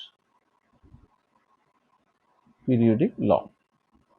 Mendeleev law দিয়ে এগুলো এক্সপ্লেন করতে পারে, মানে আরো সব অনেক লিমিটেশন আছে। তোমার দেখো এই লিমিটেশন তো 2-3টে লিমিটেশন তো ম্যাক্সিমাম তোমার মানে কাজের। এখন তো বেসিক্যালি সব এমসিকিউ মানে হচ্ছে, ঠিক আছে, মেন্ডেলিভের যে তোমার ডিফেক্টস গুলো বা ডিমেরিটস গুলো, অনেক ডিমেরিটস বা ডিফেক্টস আছে, আমি কয়েকটা এখানে উল্লেখ করলাম, ঠিক আছে? এটা তা দেখো, তাহলে মেন্ডেলিভের যেমন তার মেরিটস আছে মেন্ডেলিভের পিরিয়ডিক টেবিলের, একটা হচ্ছে systematic classification of element, prediction of new element, আর কারেকশন অফ অ্যাটমিক ওয়েটস। আর তার কিছু ডিমেরিটস আছে, সেই ডিমেরিটস গুলো আমরা এখানে উল্লেখ করলাম, ঠিক আছে? বুঝতে পেরেছো? বুঝলাম হ্যাঁ স্যার। এটা। আচ্ছা আচ্ছা, তাহলে এবারে আমাদের এই পার্টটা আমরা ম্যানেজ করলাম।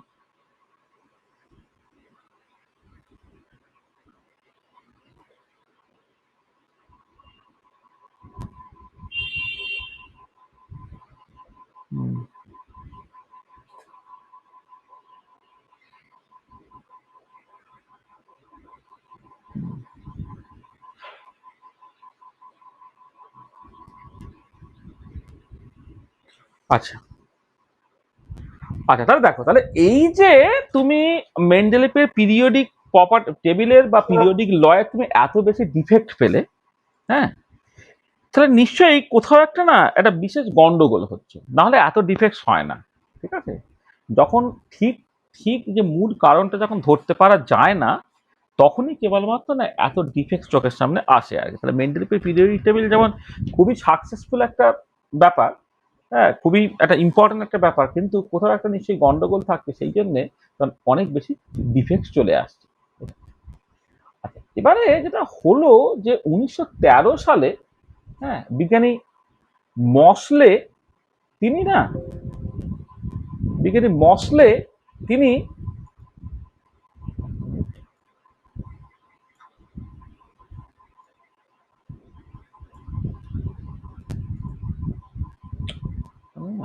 এটা কেন যে ফন্ট গুলো পাল্টে গেছে কে জানে।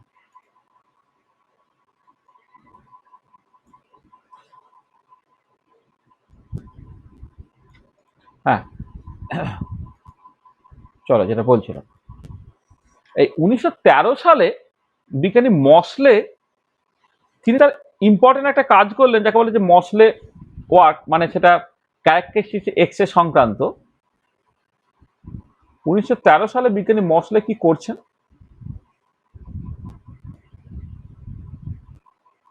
আচ্ছা, এইটা বলার জন্য এটা আসলে পরে তোমাকে ওই মডার্ন ফিজিক্সের মধ্যে পড়তে হবে। এইটা জাস্ট একটুখানি বলে নি, আসলে মশলের সোয়াগটা না ভীষণ ভীষণ ইম্পর্টেন্ট, বুঝেছো? আসলে তুমি প্রথমে না একটুখানি এক্স রে জিনিসটা কি একটুখানি তোমাকে বোঝাই। এটা হচ্ছে যে, ধরো এখানে নিউক্লিয়াস আছে, এবার নিউক্লিয়াসকে কেন্দ্র করে ধরে না বোর থিওরি অনুযায়ী কতগুলো তোমার এরকম অরবিট আছে, যে অরবিটে ধরো ইলেকট্রনগুলো তোমার ঘুরছে, ঠিক আছে তো? এইটা। আর এবারে কি করা হলো, ধরো তুমি একটা একটা এক্স রে পাঠালে, প্রথমে একটা এক্স রে তুমি এদিক থেকে প্রথমে ধরো পাঠাচ্ছ।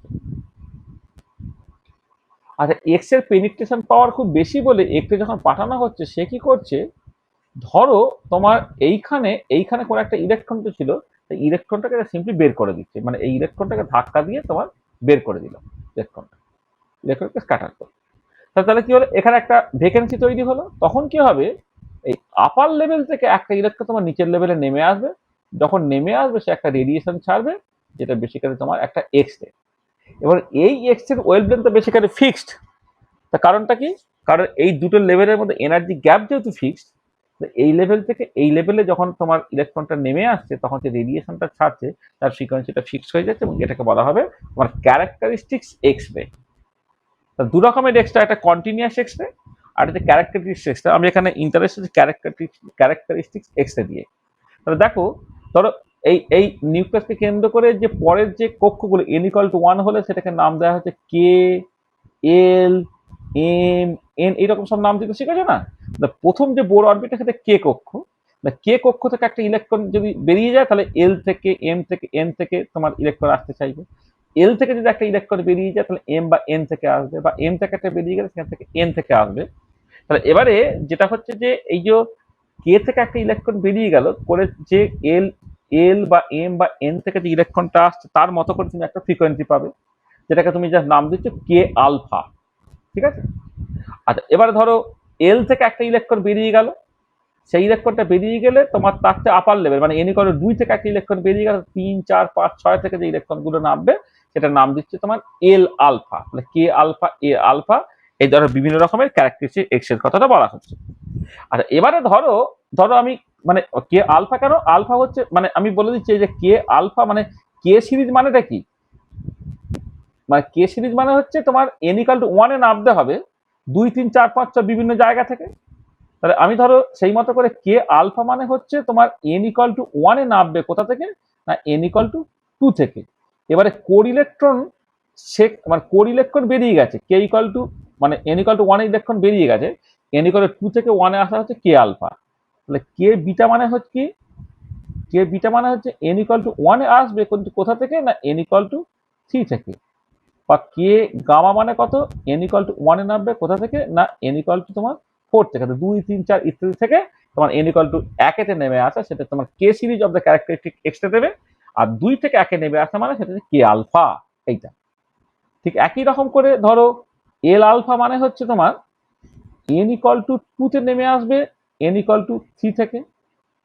এল বিটা মানে হচ্ছে n = 3 তে নেমে আসবে, সরি n = 2 তে নেমে আসবে, n = 4 থেকে।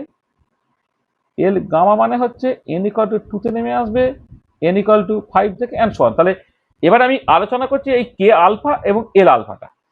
তাহলে কে আলফা যে ক্যারেক্টারিস্টিক এক্স রে, অর্থাৎ 2 থেকে 1 এ নেমে আসার জন্য যে এক্সরেটা বেরোবে, হ্যাঁ, এটা ধরো যদি ইলেকট্রনটা এখান থেকে বেরিয়ে গেছে, তাহলে এইখান থেকে এখানে, সরি, মানে এইখান থেকে যদি এখানে নাবে, এখান থেকে যদি কখন এখানে নাবে, এইখান থেকে যেটা এক্স তোমার বেরোতে পারে।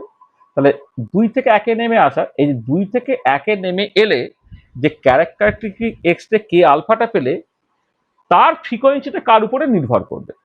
সার্টেনলি এই ফ্রিকোয়েন্সিটা এই n = 1 আর 2 এর মধ্যে যে এনার্জি গ্যাপ, তার উপরে নির্ভর করবে। আর 1 আর 2 এর মধ্যে এনার্জি গ্যাপটা কিন্তু বিভিন্ন সিস্টেমের ক্ষেত্রে বিভিন্ন এর ক্ষেত্রে আলাদা, মানে বিভিন্ন এলিমেন্টের ক্ষেত্রে কিন্তু তোমার আলাদা। মানে তুমি যদি আজ ধরো, মানে একটা মানে কপারের কথা তুমি কনসিডার করো, কপারের ক্ষেত্রে n = 2 থেকে 1 এর মধ্যে যে এনার্জি গ্যাপ, ওটাই যদি তোমার অন্য কোনো একটা এলিমেন্ট সিলভারের কথা তুমি ভাবো, তাহলে 2 থেকে 1 এর মধ্যে এনার্জি গ্যাপটা আলাদা হবে। তাহলে এই এনার্জি গ্যাপটা, এই যে এনার্জি গ্যাপটা তৈরি হচ্ছে, সেই এনার্জি গ্যাপটাকে এইচ দিয়ে ভাগ করলে তবে তুমি ফ্রিকোয়েন্সি পাবে। তাহলে এবার এই এনার্জি গ্যাপটাই তো পাল্টে গেলে তো এলিমেন্ট টু এলিমেন্ট, তোমার ফ্রিকোয়েন্সিটা এলিমেন্ট টু এলিমেন্ট পাল্টে যাবে। এবারে যখন তুমি রুট ওভার আর মিউটাকে জেড এর রেসপেক্টে প্লট করছো, তুমি দেখতে পাচ্ছ এরকম একটা স্ট্রেট লাইন পাওয়া যাচ্ছে। তার মানে একটা ইম্পর্টেন্ট পয়েন্ট হলো সেটা হচ্ছে এই যে ক্যারেক্টারিস্টিক এক্স এর ফ্রিকোয়েন্সিটা, সেটা যদি তুমি এই এক্স অ্যাক্সিস বরাবর জেড না প্লট করে অ্যাটমিক ওয়েট প্লট করতে, তাহলে এখন সুন্দর লিনিয়ার প্লটটা পেতে না। এই সুন্দর লিনিয়ার প্লটটা পাচ্ছ কেন? সুন্দর লিনিয়ার প্লটটা পাচ্ছ তার কারণটা হচ্ছে তুমি নিউ বারটাকে জেড এর রেসপেক্টে প্লট করেছো, নট মানে অ্যাটমিক নাম্বারের রেসপেক্টে প্লট করেছো, অ্যাটমিক ওয়েটের রেসপেক্টে নয়। এবং তিনি যেটা দেখান যে এই ডেল্টা নিউটা একটা পার্টিকুলার রিলেশন ওবে করে, সেটা হচ্ছে ধরো একটা কনস্ট্যান্ট ইন্টু জেড মাইনাস লেসে সিগমা। হ্যাঁ, এরকম একটা রিলেশন ওবে করে। এই সিগমাটা আমি পরে বলবো একেবারে স্কিনিং কনস্ট্যান্ট বা শিল্ডিং কনস্ট্যান্ট। আর জেডটা হচ্ছে তোমার নিউক্লিয়াসের চার্জ, যেটা নিউক্লিয়াসের চার্জটাকে সিগমা দিয়ে ভাগ করতে একটা এফেক্টিভ নিউক্লিয়ার চার্জ বলা হয়। মানে রুট ওভার অফ নিউটা হচ্ছে এফেক্টিভ নিউক্লিয়ার চার্জের সঙ্গে প্রপোর্শনাল, বা নিউ বার ভার্সেস জেড পটটাকে স্ট্রেট লাইন হচ্ছে। তাহলে দেখো, তাহলে এই যে ক্যারেক্টারিস্টিক্স এক্স রে তার যে ফ্রিকোয়েন্সিটা পাওয়া গেল, এই ফ্রিকোয়েন্সিটা কোনো রকম ভাবেই হচ্ছে অ্যাটমিক ওয়েটের উপর নির্ভর করছে না, অ্যাটমিক নাম্বারের উপরে নির্ভর করছে। তাহলে এই যে মসলের ওয়ার্কটা, সেইটাকে দেখে লোকে ভাবতে আরম্ভ করলো, তাই তো যেটা মেন্ডেলিভ যেটা বলছে যে ফিজিক্যাল বা কেমিক্যাল প্রপার্টিজ গুলো অ্যাটমিক ওয়েটের সাথে সাথে পাল্টায়, অ্যাটমিক ওয়েট তো নয়, এটা অ্যাটমিক নাম্বার হওয়ার কথা, অর্থাৎ কেন্দ্রে প্রোটনের সংখ্যার সাথে সাথে পাল্টানোর কথা। যখনই যেটা বললো তার উপরে বেশ করে হচ্ছে লোকে একটা মডার্ন পিরিয়ডিক টেবিল দিয়ে দিল। যে মডার্ন পিরিয়ডিক টেবিল যেটা বলছে সেটা কি? মডার্ন পিরিয়ডিক টেবিল বলছে যে অ্যাকচুয়ালি ফিজিক্যাল কেমিক্যাল প্রপার্টিজ গুলো সেটা অ্যাটমিক ওয়েটের একটা পিরিয়ডিক ফাংশন না, তার বদলে হচ্ছে অ্যাটমিক নাম্বারের periodic function. This is very very important. সেটাই হচ্ছে মডার্ন পিরিয়ডিক ল, যেটা এটা হচ্ছে তোমার তোমার modern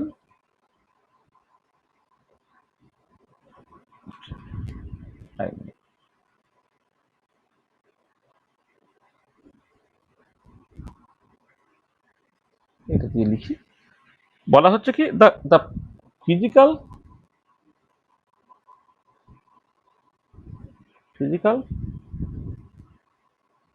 and chemical properties of elements are the periodic functions of are the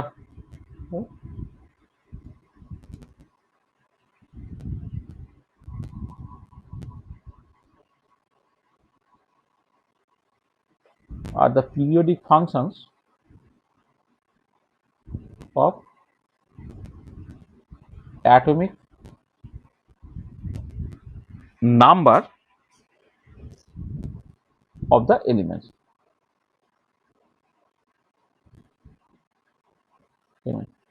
এইটা হচ্ছে তোমার মডার্ন পিরিয়ডিক ল।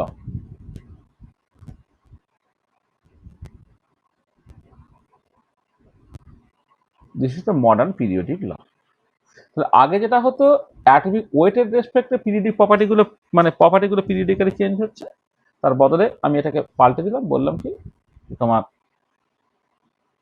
অ্যাটমিক নাম্বার, যেটা এই যে অ্যাটমিক নাম্বার চেঞ্জ হওয়ার সাথে সাথে পিরিয়ডিক প্রপার্টিটা পাল্টে গেছে। তাহলে তাহলে এটা প্রথমে বোঝার চেষ্টা করে যে মসলের ওয়ার্কটা এখানে বলার দরকার। তার কারণটা হচ্ছে এই যে কেন লোকে অ্যাটমিক ওয়েটের বদলে অ্যাটমিক নাম্বারের কথা ভাববে।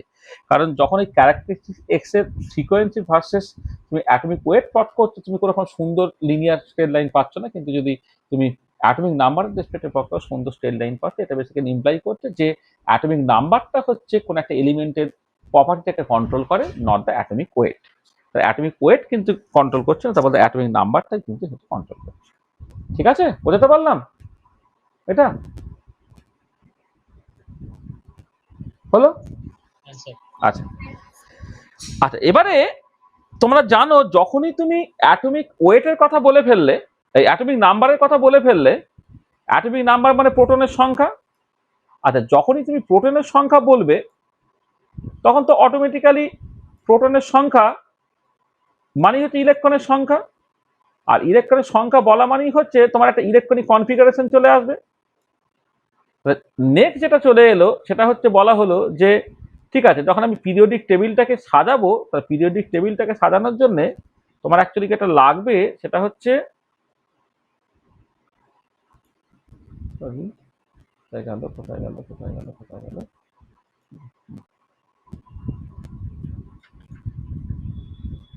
হ্যাঁ, যেটা বলছিলাম যে যেহেতু প্রোটনের সংখ্যা সেটা এখন ইম্পর্টেন্ট হয়ে পড়লো। এবার প্রোটনের সংখ্যা মানে তোমার ইলেকট্রনের সংখ্যা। তুমি জানো যে কেমিক্যাল বা ফিজিক্যাল প্রপার্টিজ গুলো কিন্তু প্রোটনের সংখ্যা বলছি বটে, কিন্তু প্রোটনের সংখ্যা দিয়ে কন্ট্রোল হচ্ছে না, অ্যাকচুয়ালি এটা কন্ট্রোল হবে সেটা ইলেকট্রনের সংখ্যা দিয়ে। এবার প্রোটনের সংখ্যা বা ইলেকট্রনের সংখ্যা ফরচুনেটলি হচ্ছে তারা সমান। এবারে তাহলে যেটা দাঁড়াচ্ছে যে তোমরা পরে যখন কেমিক্যাল বন্ডিং বা ইত্যাদি পড়বে তখন ইলেকট্রনিক কনফিগারেশনটা কিন্তু অ্যাকচুয়ালি ইম্পর্টেন্ট রোলটা প্লে করবে। তাহলে তোমাকে যেটা দরকার পড়বে যে এলিমেন্টগুলো ইলেকট্রনিক কনফিগারেশনগুলো লিখতে হবে। ইলেকট্রনিক কনফিগারেশনের উপরে বেস করে হচ্ছে মডার্ন পিরিয়ডিক টেবিলটা তৈরি হচ্ছে। তাহলে মডার্ন পিরিয়ডিক টেবিল তৈরি হচ্ছে যেটা, সেটা মূলত based on the electronic configuration. Modern periodic table is formed based on the electronic configuration. আচ্ছা, বলা হচ্ছে যে তোমার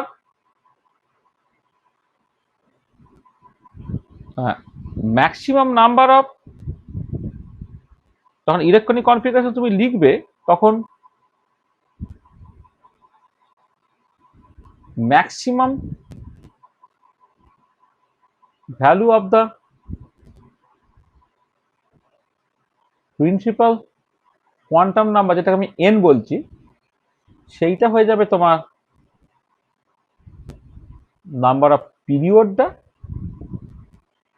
এটা, আর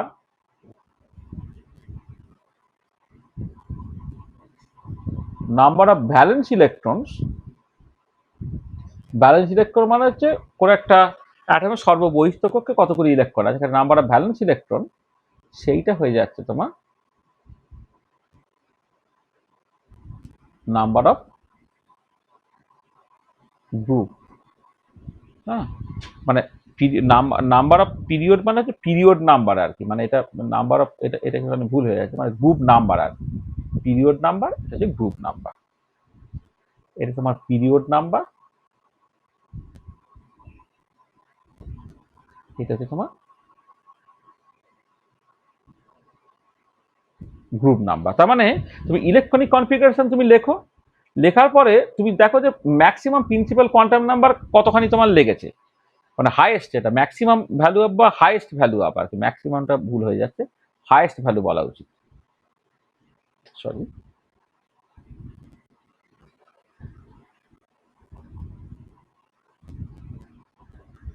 highest value of the principal quantum number সেটা হচ্ছে পিরিয়ড নাম্বার, আর নাম্বার অফ ভ্যালেন্স ইলেকট্রন সেটা হচ্ছে তোমার group number. Number of valence electron মানে হচ্ছে সর্ববহিষ্ঠ কক্ষে যতগুলো ইলেকট্রন থাকে সেইটা হয়ে যাবে তোমার বেসিক্যালি গ্রুপ নাম্বার।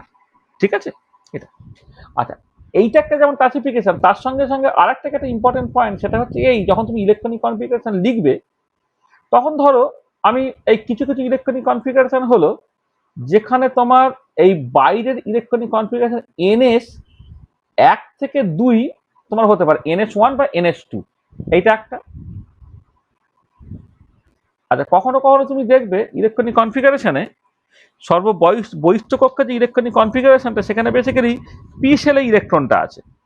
মানে কিছু ইলেকট্রনিক কনফিগারেশনে তুমি দেখতে পাবে যে তোমার বাইরের কক্ষে ইলেকট্রনটা কোথাও কোথাও হচ্ছে তোমার বেসিক্যালি এতে, মানে তোমার এসে, যেখানে এন এর ভ্যালুটা তোমার হতে পারে 2 থেকে 7, যা খুশি হতে পারে। হ্যাঁ, মানে তোমার ধরো লিথিয়াম প্লাসের কথা বলছি বা বেরিলিয়াম 2+ এর কথা বলছি, ইত্যাদি ইত্যাদি। আচ্ছা, আর কখনো কখনো তুমি যেটা দেখতে পাবে যে বাইরে ইলেকট্রনিক কনফিগারেশন NS2 ফুল ভর্তি হয়ে গেল, NP তে 1টা থেকে 6টা যে কোনো ইলেকট্রন থাকতে পারে, যেখানে n এর ভ্যালুটা n = তুমি 1টা নিতে পারবে না, তোমার 2 থেকে 7 পর্যন্ত তুমি নিলে এটা।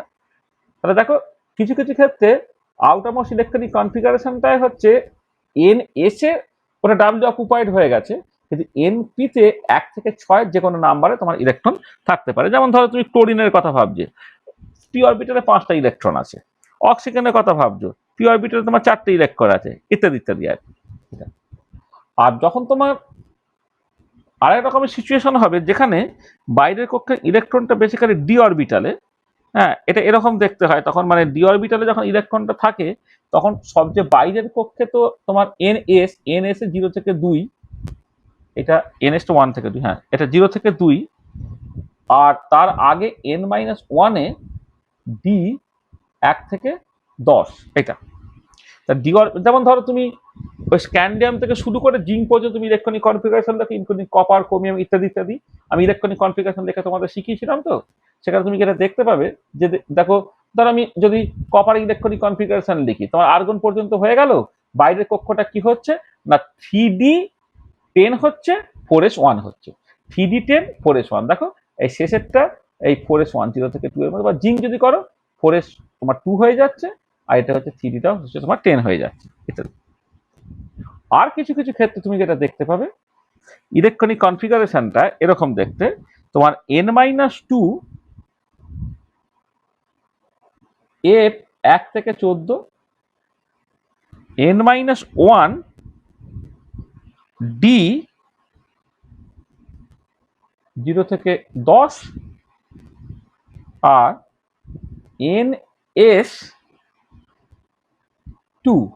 আচ্ছা এই আগেরটার ক্ষেত্রে না এন এর ভ্যালুটা অন্তত পক্ষে তোমার 4 হতে হয়, এনটা হচ্ছে 4 থেকে তোমার বেসিক্যালি 7 অবধি, আর এইটার ক্ষেত্রে এনটা হচ্ছে অন্তত পক্ষে 6 হতে হবে, 6 থেকে 7 অবধি। মানে দেখো এটা এন, এটা n-1 n-2, তো তাহলে এফ অরবিটাল কোথায় আছে? n=4 এর আগে এফ অরবিটাল আসবে না, n=3 এর আগে ডি অরবিটাল আসবে না, তাহলে বাইরের কক্ষের এনটা যদি 4 হয় তাই n-1টা হচ্ছে 3, আর এখানে যদি এনটা তোমার 6 হয় তবেই n-2টা হচ্ছে 4, তবেই তোমার এফ অরবিটাল গুলো আসবে। তাহলে দেখো, তাহলে ইলেকট্রনিক কনফিগারেশনটা যদি এমন হয় তাহলে হচ্ছে ground state electronic configuration. Hello, আমার কথা শুনতে পাচ্ছ? হ্যাঁ, ground state electronic configuration, ground state electronic configuration তুমি দেখতে হবে যে ব্যালেন্স ইলেকট্রনটা কোথায় আছে। কিন্তু এস অরবিটালে থাকে তখন তাকে বলা হয় এস ব্লক। যদি এরকম থাকে যে এনএসটা ফিল আপ, এনপিতে 1 থেকে 6টা যে কোনো একটা ইলেকট্রন আছে, সেটা হচ্ছে পি ব্লক। হ্যালো, কেটে যাচ্ছে নাকি বলো তো? তাহলে শুনতে পাচ্ছ তোমার কথা?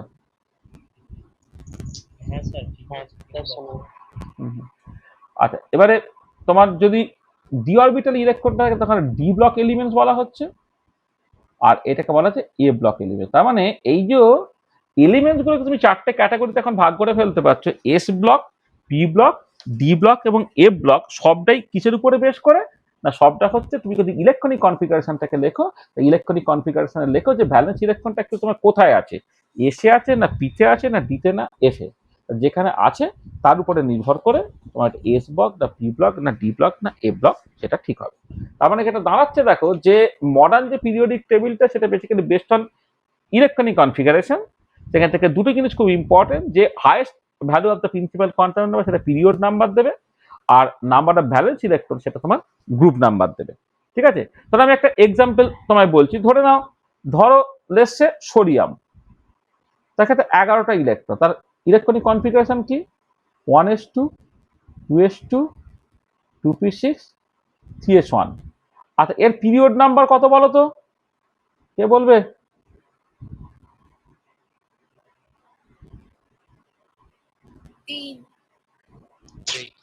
তাহলে পিরিয়ড নাম্বার হচ্ছে 3 আর গ্রুপ নাম্বার 1, তাই তো? 1। এটাকে রামান হরফে 1 না করে আমি এখন জাস্ট এমনি লিখে রাখলাম 1। তার মানে বুঝতে পারছো যে যদি তুমি ইলেকট্রনিক কনফিগারেশনটা লিখতে পারো তাহলে তোমার ওই principal quantum number, highest quantum number কত হয়েছে সেটা হয়ে যাবে তোমার পিরিয়ড। এখানে পিরিয়ডটা হয়ে গেল 3, আর ভ্যালেন্স ইলেকট্রন কটা আছে একটা, সেখানে গ্রুপ নাম্বার হয়ে গেল তোমার 1। আচ্ছা এটা কি এস পি ডি এফ এই 4টে যে ব্লক, তার মধ্যে এটা কোন ব্লকে থাকবে বলো তো? S block. এটা হচ্ছে এস ব্লক।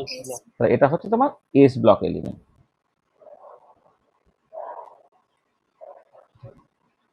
ঠিক আছে? তাহলে এরকম প্রচুর এক্সাম্পল আমি দেবো যেগুলো কিন্তু পরীক্ষার জন্য খুব উপযোগী। তোমার একটা এলিমেন্ট বলে দিল, জাস্ট টোটাল অ্যাটমিক নাম্বারটা হয়তো তোমায় বলে দেবে বা ইলেকট্রনের সংখ্যাটা তোমায় বলে দেবে। এবার তুমি সেটাকে জাস্ট এইরকম ভাবে ইলেকট্রনিক কনফিগারেশনটাকে লিখবে, লিখে হচ্ছে তোমার পিরিয়ড কত, তোমার গ্রুপ কত, আর কি ব্লক এলিমেন্ট সেটা তুমি প্রেডিক্ট করতে পারবে। এটা বোঝা যাচ্ছে? পরিষ্কার বুঝেছো এটা? ঠিক আছে? হ্যাঁ স্যার। আচ্ছা, আচ্ছা, এবারে এর উপরে বেস করে তোমার একটা মডার্ন পিরিয়ডিক টেবিল দেওয়া হলো। সেই মডার্ন পিরিয়ডিক টেবিলটা একটু খেয়াল করো। দেখো এই মডার্ন পিরিয়ডিক টেবিলটায় অ্যাকচুয়ালি তোমার 18টা কালাম থাকে, মানে 7টা রো আছে, অর্থাৎ পিরিয়ড আছে তোমার 7টা, আর কালাম আছে অর্থাৎ সকাল গ্রুপ আছে হচ্ছে 18টা। তাহলে 7টা পিরিয়ড আর হচ্ছে 18টা তোমার গ্রুপ থাকে। ঠিক আছে? এটা আচ্ছা, এবারে এই যেমন 1 থেকে 18 টানাও বলে, আর পুরনো কনভেনশনে এটাকে এইরকম ভাবে বলা হয়, মানে যেটা মেন্ডেলিভ যখন করেছিলেন তিনি যেরকম ভাবে করছিলেন আর কি, তখন হচ্ছে ওই যে 1A 2A, হ্যাঁ, তারপরে 3, মানে মানে বেসিক্যালি মানে 1A 2A, এবারে এই 3 থেকে তোমার এইগুলো সব এই যে মানে শুধু 1 কেন, আমি মানে মানে বলবো যে 1A 2A এগুলো থাকছে, তার সঙ্গে সঙ্গে 1B 2B এখানে থাকছে, এবারে মাঝে হচ্ছে 3B 4B 5B 6B 7B 8B, আর এদিকে আবার হচ্ছে 3A 4A 5A 6A 7A 8A। এইগুলো সব মেন্ডেলিপের সময়, আমরা এইসব ঝামেলার মধ্যে এখন যাব না। তাহলে আমরা মানে আসলে পুরনো আর নতুন এই দুটো অনেক সময় কি হয়, বইয়ে যখন থাকে এটাকে মিশিয়ে ফেলা হয়। মডার্ন পিরিয়ডিক টেবিলে আমি 1 থেকে 18 এই এতগুলি গ্রুপ আছে গাছ ভাববো। ঠিক আছে? তাহলে এই যে 1 থেকে 18 যে গ্রুপটা তুমি খেয়াল করে দেখো, তো 1 নম্বর গ্রুপ যেটা, সেখানে তোমার মূলত হচ্ছে অ্যালকালি মেটালস গুলো থাকে, এদেরকে বলে অ্যালকালি মেটালস। এখানে আমি যাদেরকে রাখছি এইগুলো, এই গ্রুপ 1A ও বলতে পারো, গ্রুপ 1ও বলতে পারো, সেখানে অ্যালকালি মেটাল থাকে। হাইড্রোজেনকে অ্যালকালি মেটাল বলা হয় না, কিন্তু অ্যালকালি মেটালের সঙ্গে এরা সব সিমিলারিটি আছে। তা সেখানে কে কে থাকছে? Hydrogen, lithium, sodium, potassium, rubidium, caesium, francium. দেখো আমি যখন সেই অ্যাটমিক স্ট্রাকচার পড়িয়েছিলাম তখন অন্তত পক্ষে 1 থেকে 30 পর্যন্ত এলিমেন্টগুলোকে উইথ ইনক্রিজিং অ্যাটমিক নাম্বার মুখস্থ করতে বলেছিলাম, কিন্তু পিরিয়ডিক টেবিল নিয়ে যখন কথাবার্তা বলবে তখন কখনই হচ্ছে অ্যাটমিক নাম্বারের ইনক্রিজিং অর্ডার তুমি এটা মুখস্থ করবে না, মুখস্থ করবে হচ্ছে এক একটা গ্রুপ ওয়াইজ। তাহলে গ্রুপ 1 বা পুরনো কনভেনশনের গ্রুপ 1A, সেখানে কে কে আছে? Hydrogen, lithium, sodium, potassium, rubidium, caesium, francium. আচ্ছা, যেটা 2 নম্বর গ্রুপ, যেটা আগে বলা হতো 2A, সেখানে কে কে আছে? Beryllium, magnesium, calcium, strontium, barium, radium. আর এবারে তুমি চলে যেছো এইখানে গ্রুপ 13, যেটাকে আগে বলা হতো 3A, সেখানে থাকবে কি? Boron, aluminium, gallium, indium, thallium. Group 14, যেটাকে আগে বলা হতো 4A, carbon, silicon, germanium, tin, lead. 15, যেটা 5A, nitrogen, phosphorus, arsenic, antimony, bismuth. 6A বা group 16, oxygen, sulphur, selenium, tellurium, polonium. Group 17 বা 7A, fluorine, fluorine, bromine, iodine, astatine. আর finally group 18 বা 8A, helium, neon, argon, krypton, xenon, radon. এইগুলো তাহলে এই যে 1A থেকে 1A 2A, আর এদিকে হচ্ছে 3A 4A 5A 6A 7A 8A। আচ্ছা, এইটার যে এলিমেন্টস গুলো তারা সব ইনার গ্যাসেস। এদের যদি তুমি ইলেকট্রনিক কনফিগারেশন দেখো তাহলে তুমি দেখবে বাইরের যে মানে অরবিটালটা ফুললি অকুপাইড থাকবে, তাহলে এরা সব ইনার গ্যাস, এবং এরা দেখবে রাসায়নিক বিক্রিয়াতে সহজে টেক পার্ট করতে চায় না, তার জন্য অনেক কাঠখড় পোড়াতে হয়, তাই এরা মোরালেস ইনার থাকে বলে এটা হচ্ছে ইনার গ্যাস। আচ্ছা, গ্রুপ 7A যারা আছে, এই ফ্লোরিন, ক্লোরিন, ব্রোমিন, আয়োডিন, অ্যাস্টাটিক, এদেরকে বলা সব হ্যালোজেন্স বলা হয়। হ্যাঁ, যে কোনো একটা সল্ট তুমি কনসিডার করবে, এরা তোমার ইনভলভ থাকে এটা। আর গ্রুপ 6A, যেটা oxygen, sulphur, selenium, tellurium, polonium, একে হচ্ছে তোমার হ্যালাইড, এটা হচ্ছে চ্যালকোজেন্স বলা হয় এগুলোকে, chalcogens. Oxygen, sulphur, selenium, tellurium, polonium, এটাকে বলে চ্যালকোজেন্স। তাহলে হ্যালোজেন্স, চ্যালকোজেন্স, এদিকে হচ্ছে ইনার্ট গ্যাস। এই গ্রুপ 1 এটা হচ্ছে অ্যালকালি মেটাল, গ্রুপ 2 এটা হচ্ছে অ্যালকালাইন আর্থ মেটালস বলা হয়। Alkaline earth metal, beryllium, magnesium, calcium, strontium, barium, radium. তার মানে দেখো, তাহলে গ্রুপ 1 এটা হচ্ছে অ্যালকালি মেটাল, গ্রুপ 2 এটা হচ্ছে কি হলো? অ্যালকালাইন আর্থ মেটাল, এবং এরা হচ্ছে এস ব্লক এলিমেন্ট। গ্রুপ 1 এবং 2 তারা সব হচ্ছে এস ব্লক এলিমেন্ট। আচ্ছা, গ্রুপ 3 থেকে গ্রুপ 8-এ, 3 থেকে গ্রুপ 8-এ বা 13 থেকে 18, এটা হচ্ছে পি ব্লক এলিমেন্টস। এদের ইলেকট্রনিক কনফিগারেশন দেখবে, এখানে বাইরের কক্ষে পি ইকুয়াল টু মানে পি অরবিটাল একটা ইলেকট্রন থাকবে, এখানে দুটো, এখানে তিনটে, এখানে চারটে, এখানে পাঁচটা, এখানে ছটা। এরা সবাই হলো তোমার পি ব্লক এলিমেন্ট। তাহলে গ্রুপ 1-এ আর 2-এ নতুন কনভেনশনে গ্রুপ 1 আর 2 তারা এস ব্লক এলিমেন্ট। গ্রুপ 13 থেকে 18 বা 3 থেকে 8-এ তারা বেসিক্যালি তোমার পি ব্লক এলিমেন্টস। আর পি ব্লক এলিমেন্টস এর মধ্যে আবার লাস্টেরটা গ্রুপ 8-এ যেটা বা 8 সেটা ইনার্ট গ্যাসের গ্রুপ, তার আগেরটা হচ্ছে হ্যালোজেন, তার আগেরটা হচ্ছে তোমার চালকোজেন। এটা আচ্ছা, এবারে মাঝে দেখো তোমার এই 3B থেকে স্টার্ট করে তুমি এই এই যে এই স্ক্যান্ডিয়াম থেকে এই সিরিজটা পড়ো, তাহলে যে বুঝতে পারো scandium, titanium, vanadium, chromium, manganese, iron, cobalt, nickel, copper, zinc. তার মানে ডি অরবিটালে যে 10টা ইলেকট্রন থাকতে পারে বা 10 জন থাকতে পারে, সেইটাকে তোমার স্ক্যান্ডিয়াম থেকে জিঙ্ক পর্যন্ত তোমার করে দেওয়া হয়েছে। এটা হচ্ছে 3D-তে ইলেকট্রনের সংখ্যা এখানে একটা, মানে 3D1, 3D2, 3D3 করে তোমার 3D10 পর্যন্ত। এটা তারপরে যখন তুমি এই স্ক্যান্ডিয়ামের পরে ytterbium, zirconium, niobium, molybdenum, technetium, ruthenium, rhodium, palladium, silver, cadmium, এরা এরা হচ্ছে তোমার 4D 1 থেকে 4D10 পর্যন্ত। ঠিক একই রকম ভাবে এখানে 4F থাকবে। এই 4Fটা হচ্ছে ল্যান্থানাইডস, যে ল্যান্থানাইডস একটা ঘরের মধ্যে সবাইকে ঢুকিয়ে দেওয়া হচ্ছে। তারপরে তোমার আবার তোমার 5D-তে হফনিয়াম, ট্যান্টানিয়াম, তোমার টাংস্টেন থেকে শুরু করে তোমার এই এ পর্যন্ত আসছে, তোমার মার্কারি পর্যন্ত আসছে। এটা এবার এইখানে যে স্টার করা হয়েছে, সেখানে বেসিক্যালি ল্যান্থানাইডস গুলো আছে, যেখানে 4F অরবিটালে 1 থেকে 14টা ইলেকট্রন ঢুকতে পারে। সেই হিসেবে তুমি 14টা ল্যান্থানাইডসকে এই স্টার চিহ্নিত জায়গায় তুমি দিয়ে দিচ্ছ। আর তার ঠিক পরে 5F-এ যে 1 থেকে 14 পর্যন্ত ইলেকট্রন থাকতে পারে, তাদেরকে তুমি জাস্ট এই জায়গার মধ্যে পাঠিয়ে দিলে তারা হচ্ছে অ্যাক্টিনাইড গুলোকে এই ছোট ঘরের মধ্যে তোমার রেখে দেওয়া হলো। এবারে গ্রুপ 3B থেকে 2B, অর্থাৎ 3 থেকে তোমার 12 পর্যন্ত, এরা হচ্ছে সব তোমার যেটাকে বলে ডি ব্লক এলিমেন্টস। কারণ এই যে এটা হচ্ছে 3D, এটা 4D, এটা 5D, 3D, 4D, 5D। এটা আর এই অ্যাক্টিনাইডস এবং ল্যান্থানাইডস এরা দুজন বলছে কি এ ব্লক এলিমেন্টস। ঠিক আছে, কারণ তোমার এফ অরবিটালে ইলেকট্রনগুলো থাকছে বলে। তাহলে দেখো কোনটা এস ব্লক না গ্রুপ 1-এ আর 2-এ নতুন কনভেনশন 1 নম্বর আর 2 নম্বর। 13 থেকে 18 হচ্ছে পি ব্লক এলিমেন্ট, আর 3 থেকে তোমার 12 তারা বেসিক্যালি ডি ব্লক এলিমেন্ট। এখানে মাঝে দুটো এক্সেপশন থাকছে, ল্যান্থানাইট এবং অ্যাক্টিনাইট, তারা বেসিক্যালি তোমার এ ব্লক এলিমেন্ট। তার মানে এসপি ডিএফ করে পিরিয়ডিক টেবিলটাকে তুমি সাজাতে পারলে, মানে ডেসক্রাইব করতে পারলে। ঠিক আছে?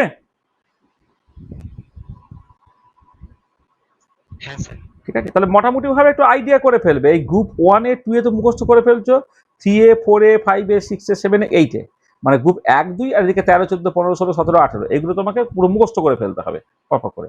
আর মাঝে ডি ব্লক এলিমেন্টস, যেগুলো ডি ব্লক এলিমেন্টগুলো তুমি পার্সিয়ালি মনে রাখতে পারবে, দেখবে এইগুলো যেমন খুব ইম্পর্টেন্ট, নিকেল, প্যালাডিয়াম, প্লাটিনাম, হ্যাঁ, কোবাল্ট, রোনিয়াম, ইডিয়াম, তারপরে আয়রন, রুথিনিয়াম, অসমিয়াম, তারপরে copper, silver, gold, zinc, cadmium, mercury, এগুলো তুমি বারবার বিভিন্ন প্রপার্টি, কেমিক্যাল বন্ডিং বা আরো ধরনের প্রপার্টি এক্সপ্লেন করতে তোমার এই ইনফরমেশনগুলো একটু হচ্ছে মনে থাকবে, মানে রাখবে আর চেষ্টা করবে। কিন্তু 1-এ 2-এ মানে 1 নম্বর 2 নম্বর, এদিকে হচ্ছে তোমার 13 থেকে 18, এটাকে মুখস্থ তোমাকে করতেই হবে। ঠিক আছে, ঠিক আছে, বোঝাতে পারলাম? ঠিক আছে, আচ্ছা। আর এবার একটা জিনিস দেখো এখানে, যেটা ভীষণ ইম্পর্টেন্ট, যে আমি তো এলিমেন্টগুলোর নাম টাম সব মুখস্থ করছি, বলছি টলছি।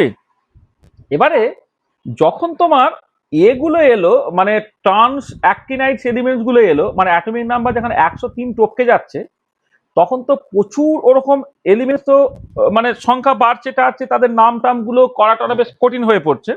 তখন আইইউপ্যাক, মানে international union for pure and applied chemistry, তারা তোমার ওই মানে তোমার ধরো যেগুলো 100 অ্যাভাব, যে সমস্ত এলিমেন্ট যাদের অ্যাটমিক নাম্বারটা 100 অ্যাভাব, তাদের জন্য না নামকরণ করার একটা নিয়ম শিখিয়ে দিলেন। তারা কি বললেন, যে যখন তুমি ধরো কোন একটা নাম্বারিং করছো, ধরো 111 নম্বর বা 110 নম্বর অ্যাটমিক নাম্বারওয়ালা যে এলিমেন্টটা তার তুমি নাম করতে চাইছো, তাহলে 110-এর মধ্যে কি আছে, 1 1 আর 0 আছে। বা 112 হলে 112 আছে, বা 109 হলে 109 আছে। তার মানে এই যে ডিজিটগুলো, সেই ডিজিটগুলোকে তিনি কিভাবে অ্যাব্রিভিয়েট করবেন সেটা প্রথমে বললেন। অ্যাব্রিভিয়েশনটা কি না, এই ধরো 0, 1, 2, 3, 4, 5, 6, 7, 8, 9। 0 তাকে নাম দিতে হবে নীল,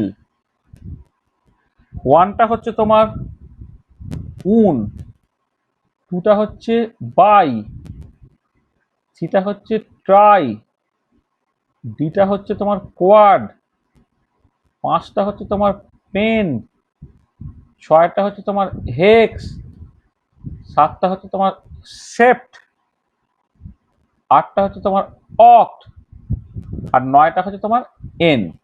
এইটা এইটা এবারে তার শেষে তুমি একটা আইইউএম জুড়ে দেবে, মানে এগুলো সব রুট। তাহলে ফাইনালি অ্যাড আইইউএম, এইটা। আর এখানে একটা জিনিস জাস্ট ভীষণ ইম্পর্টেন্ট, ধরো এই যখন নামটা যদি বাই দিয়ে শেষ হয়, তারপরে যখন আইইউএম তুমি করবে, এই দুটো আই থেকে একটা আই বাদ চলে গেলে এই বিআইইউএমটা হয়ে যাবে। ঠিক একই রকম ভাবে ট্রাই ধরো আছে, তার সঙ্গে একটা আইইউএম তুমি নাও, তাহলে তোমার একটাই বাদ দিয়ে তোমার এটাকে ট্রাইয়াম এরকম তোমার লিখতে, TRUM, মানে বাইয়ের আই আর আইইউএম এর আই দুটো থাকবে না, যে কোনো একটা থাকবে। ট্রাইয়ের আই, আইইউএম এর আই, যে কোনো তোমার একটা থাকবে। বা কখনো যদি এরকম হয়, ধরো ইন আছে তারপরে তোমার নীল আছে, তাহলে তখন কিন্তু দুটো এন হবে না, একটা এন তোমাকে বাদ দিতে, সরি, ইন ইন আই এর, মানে একটা এন তোমার বাদ দিতে হলো আর কি। এন নীল যদি এরকম কখনো থাকে আর কি, তাহলে তোমাকে একটা এন তোমাকে বাদ দিয়ে দিতে হবে আর কি। ঠিক আছে, তো যাক, তাহলে এবার এক্সাম্পল দিলে তোমার কাছে পরিষ্কার হবে। ধরো তোমার একটা এলিমেন্ট আছে যার অ্যাটমিক নাম্বারটা হচ্ছে 104, ধরো একটা এলিমেন্ট যার অ্যাটমিক নাম্বার হচ্ছে 104, ঠিক আছে, তো তার নাম কি হবে বলো তো? দেখো 104-এর একটা মানে কি উন, আচ্ছা এটা হচ্ছে প্রথম লেটারটা সবসময় বড় হাতে হয়, হ্যাঁ, এলিমেন্টের। আর এখানে একটু বলে দেওয়া ভালো যে ফার্স্ট লেটার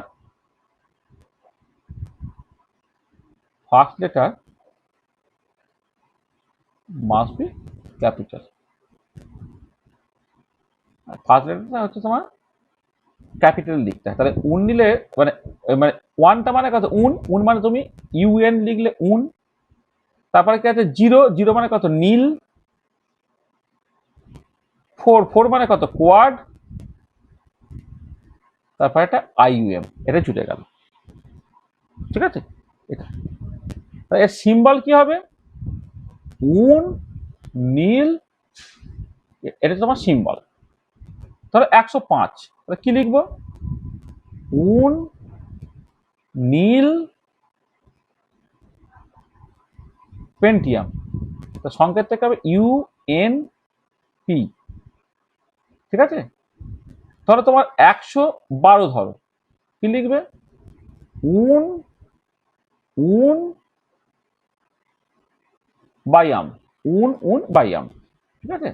মানে একের জন্য উন, একের জন্য উন, আর দুইয়ের জন্য যে বাই, তার সঙ্গে আইএম জুড়ে গেল, ঠিক আছে। ধরো আমি জাস্ট সিম্পলি ধরো 119 নম্বর, কি হবে সেটা, উন, নীল, এনিয়াম। 119 নম্বর হচ্ছে উন, নীল, এনিয়াম, ঠিক আছে। তার সিম্বল এখানে সিম্বলটা বলে দেওয়া ছিল UUB, এখানে হচ্ছে উন, নীল, লিলিয়াম অ্যান্ড সো অন। তাহলে দেখো, স্যার ওটাতে স্যার একেতেও মানে ওখানে নীল লিখেছেন কেন? ডবল ও উন নীল লিখেছে না, ও সরি, উন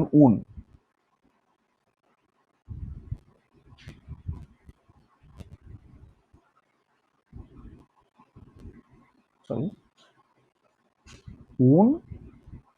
উন এনিয়াম, হ্যাঁ, উন এনিয়াম, ঠিক আছে, উন এনিয়াম। হচ্ছে ইউএন, এটা। তাহলে দেখো, তাহলে আইউপ্যাক নোমেনক্লেচারটা বুঝতে পারলে যে কেমন করে তুমি জাস্ট এলিমেন্ট যাদের অ্যাটমিক নাম্বারটা ইউজুয়ালি 103-এর উপরে আর কি, তাদের জন্যই এই আইউপ্যাক নোমেনক্লেচারটাকে ব্যবহার করা হয়। তো এই আইউপ্যাক নোমেনক্লেচার অনুযায়ী হচ্ছে তুমি কি করে একটা এলিমেন্ট তার যদি অ্যাটমিক নাম্বারটাকে বলে দেয়, তাহলে তুমি তার এই এই আইউপ্যাক নামটা করে দিতে পারবে। ঠিক আছে? হুম, হলো? বুঝতে পেরেছো আইউপ্যাক নোমেনক্লেচারটা? এইটা এটা তাহলে এইটা তুমি তৈরি করবে। তাহলে দেখো, তাহলে আজকে আমরা এই এই যে বেসিক পিরিয়ডিক টেবিল এবং তার সঙ্গে নোমেনক্লেচার এইটুকুই আলোচনা করলাম। তার বেসিস আমি 10-12টা প্রবলেম তোমাদের করতে দেবো, সেই প্রবলেমগুলো তুমি বাড়িতে করবে। দেখো, আমি যে সিলেবাস অনুযায়ী একদম শুরু থেকে এটা ছিল modern periodic law and the present form of the periodic table, এইটা আমরা বললাম। আর শেষে ছিল হচ্ছে nomenclature of the elements with atomic number greater than 100। তাহলে এইটুকু পার্ট আমি করলাম, শুরুটাকে করলাম, শেষটাকে করলাম। Modern periodic law and the present form of the periodic table, তার সঙ্গে হচ্ছে nomenclature of elements with atomic number greater than 100। আচ্ছা, তার সঙ্গে সঙ্গে আমি যেটা করলাম যে ইলেকট্রনিক কনফিগারেশন, এবং সেইখান থেকে তোমার এস এবং পি ব্লক যে এলিমেন্টস আছে যেটা আর কি, এস পি ডি এ ব্লকের মানেটাও আমি অ্যাট দ্য সেম টাইম তোমায় বলে দিলাম, যেটা তোমাদের সিলেবাসের মধ্যে অ্যাকচুয়ালি আছে, মানে নিচের সিলেবাসে তোমার উল্লেখ করা আছে। নিচের সিলেবাসে তোমার দেখবে কোথায় গেল, কোথায় গেল, হ্যাঁ দেখবে ওই আছে S P D block elements. মানে নিটের সিলেবাস অনুযায়ী হচ্ছে modern periodic law and present form of the periodic table, S P D and A block element. তাহলে এই দুটো পার্ট নিটের সিলেবাস অনুযায়ী হলো। আর 11-এর সিলেবাস অনুযায়ী আমি যেটা করলাম modern periodic law and the present form of the periodic table, আর তার সঙ্গে হচ্ছে তোমার nomenclature of elements with atomic number greater than 100, এইটা। আচ্ছা, তাহলে এইটুকু যে পার্ট আমি করলাম তার উপরে বেশ করে পার্টিকুলারলি ধরো ইলেকট্রনিক কনফিগারেশন লেখা হচ্ছে, তাহলে ইলেকট্রনিক কনফিগারেশন থেকে তার পিরিয়ড, তার পজিশনটাকে বলতে হবে। পজিশন মানে সে কত নম্বর পিরিয়ডে কত নম্বর গ্রুপে আছে আর কি, সেইটা যে বলা, সেটা হচ্ছে হাইয়েস্ট যে প্রিন্সিপাল কোয়ান্টাম নাম্বারটা দিয়ে তোমার পিরিয়ডটা ঠিক হবে, আর তোমার নাম্বার অফ ভ্যালেন্স ইলেকট্রন দিয়ে হচ্ছে তোমার এটা গ্রুপটা ঠিক হবে আর কি, সেটা তুমি বুঝে গেলে। আর এর উপরে বেশ করে আমি তোমাকে জাস্ট কতগুলো প্রবলেম এখানে, আমি তো এই ভিডিওটা পাঠিয়ে দেবো, এই আমি প্রত্যেকটা প্রবলেম জাস্ট করবো বলে এক একটা পেজে এক একটা করে প্রবলেম রেখেছি। এরকম ভাবে 12টা মনে হয়, 1টা 2টো 3টে 4টে 5টা 6টা 7টা 8টা 9টা 10টা 11টা 12টা 12টা প্রবলেম অ্যাকচুয়ালি আমি তোমাদের করতে দেবো আর কি। ঠিক আছে? তাহলে এই 12টা প্রবলেম আমি এই পিডিএফটা পাঠিয়ে দেবো, 12টা প্রবলেম তোমরা করে রাখবে। ঠিক আছে? তাহলে আজকে আমরা এখানে রাখবো, তাহলে নেক্সট লেকচার আমরা যেটা করবো, নেক্সট লেকচারে আমরা বেসিক্যালি এই পিরিয়ডিক প্রপার্টিজ গুলোকে বুঝবো। মানে পিরিয়ডিক টেবিল এবং সেই ডিসকাশনটা আমরা করলাম, এবার আমাকে পিরিয়ডিক প্রপার্টিজ গুলোকে দেখতে হবে এবং তার যে পিরিয়ডিক ট্রেন্ড গুলো সেটাকে আমরা বুঝতে হবে। তাহলে পিরিয়ডিক প্রপার্টিজ এইগুলোকে তোমার নেক্সট ক্লাসে তোমার বুঝতে হবে আর কি। তার মধ্যে অ্যাটমিক অ্যান্ড আয়নিক রেডিয়াস আছে, আয়নাইজেশন এনার্জি আছে, ইলেকট্রন অ্যাফিনিটি আছে, ইলেকট্রন নেগেটিভিটি আছে, ভ্যালেন্সি আছে, কখনো কখনো রিঅ্যাক্টিভিটি আছে। এইগুলো হচ্ছে আমরা নেক্সট ক্লাসে আলোচনা করবো আর কি। ঠিক আছে? তো আজকে আমি এই পর্যন্ত রেখে দিচ্ছি। End of lecture. এই পিরিয়ডিক টেবিলের যে লেকচার তাতে হচ্ছে লেকচার 1। তাহলে বলো, কারো যদি কিছু অসুবিধা হয় তো বলো।